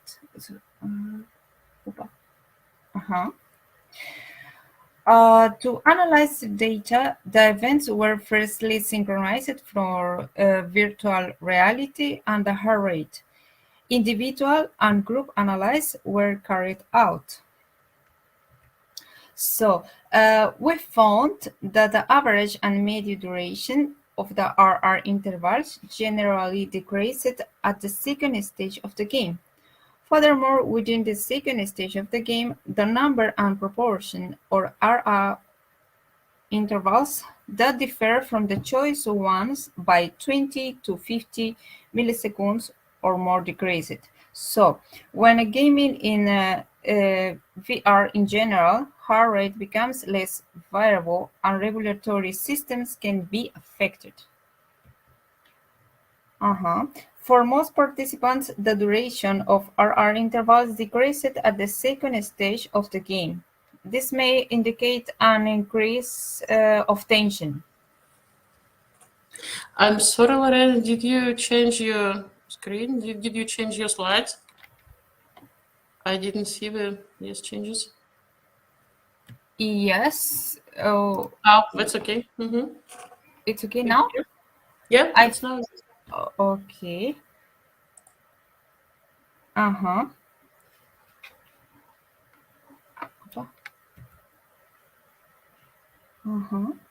It's okay, right? Taking into account the age factor, the vast majority of people over 40 years had changed in RR duration from the first to the second stage of the game. The effect is also more pronounced in women. In 18 of 20 women, a change in the duration of the RR was observed. In men and women, the dynamics of heart rate variability was similar. The variability is higher in women than in men. So, the heart rate changes depended on presence of different elements of the game: city, water, mountains, or airports. Heart rate variability was higher in places where there were mountains. More links between the heart rate indicators and the level of immersion were found for the second stage of the game. This may mean that immersion in VR affects the body stage. We can make the following conclusion. A long stage in VR games leads to the decrease in heart rate variability and the extinction of regulatory systems. The presence or absence of various environmental factors change the rhythm of the heart. The effect of the virtual reality on the heart rate is most pronounced in women and in people over 40 years old. And the level of immersion is related to the heart rate when playing in virtual reality. Thank you for your attention.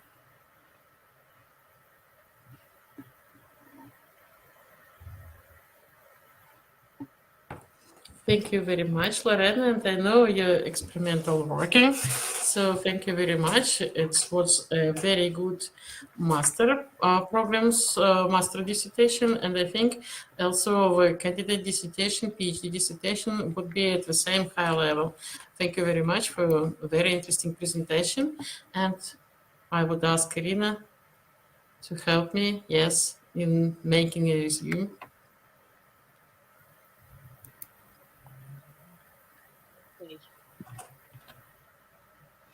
We were just discussing with Professor Emanuele Isidori that it was a little bit louder, maybe. Thank you. Just that we have carried out not so big, but still very compact, but very, how to say, topic intensive conference. It's really multidisciplinary, and hope that it's a good start for our future joint research, joint collaborations. So it was a good way to see the topics of research of our colleagues in Russia, in Romania, in Italy. Yeah. So I would like to thank all of the speakers who participated and stayed with us from the morning until now. And so we have to maybe renew the date of the acceptance of the articles for our book.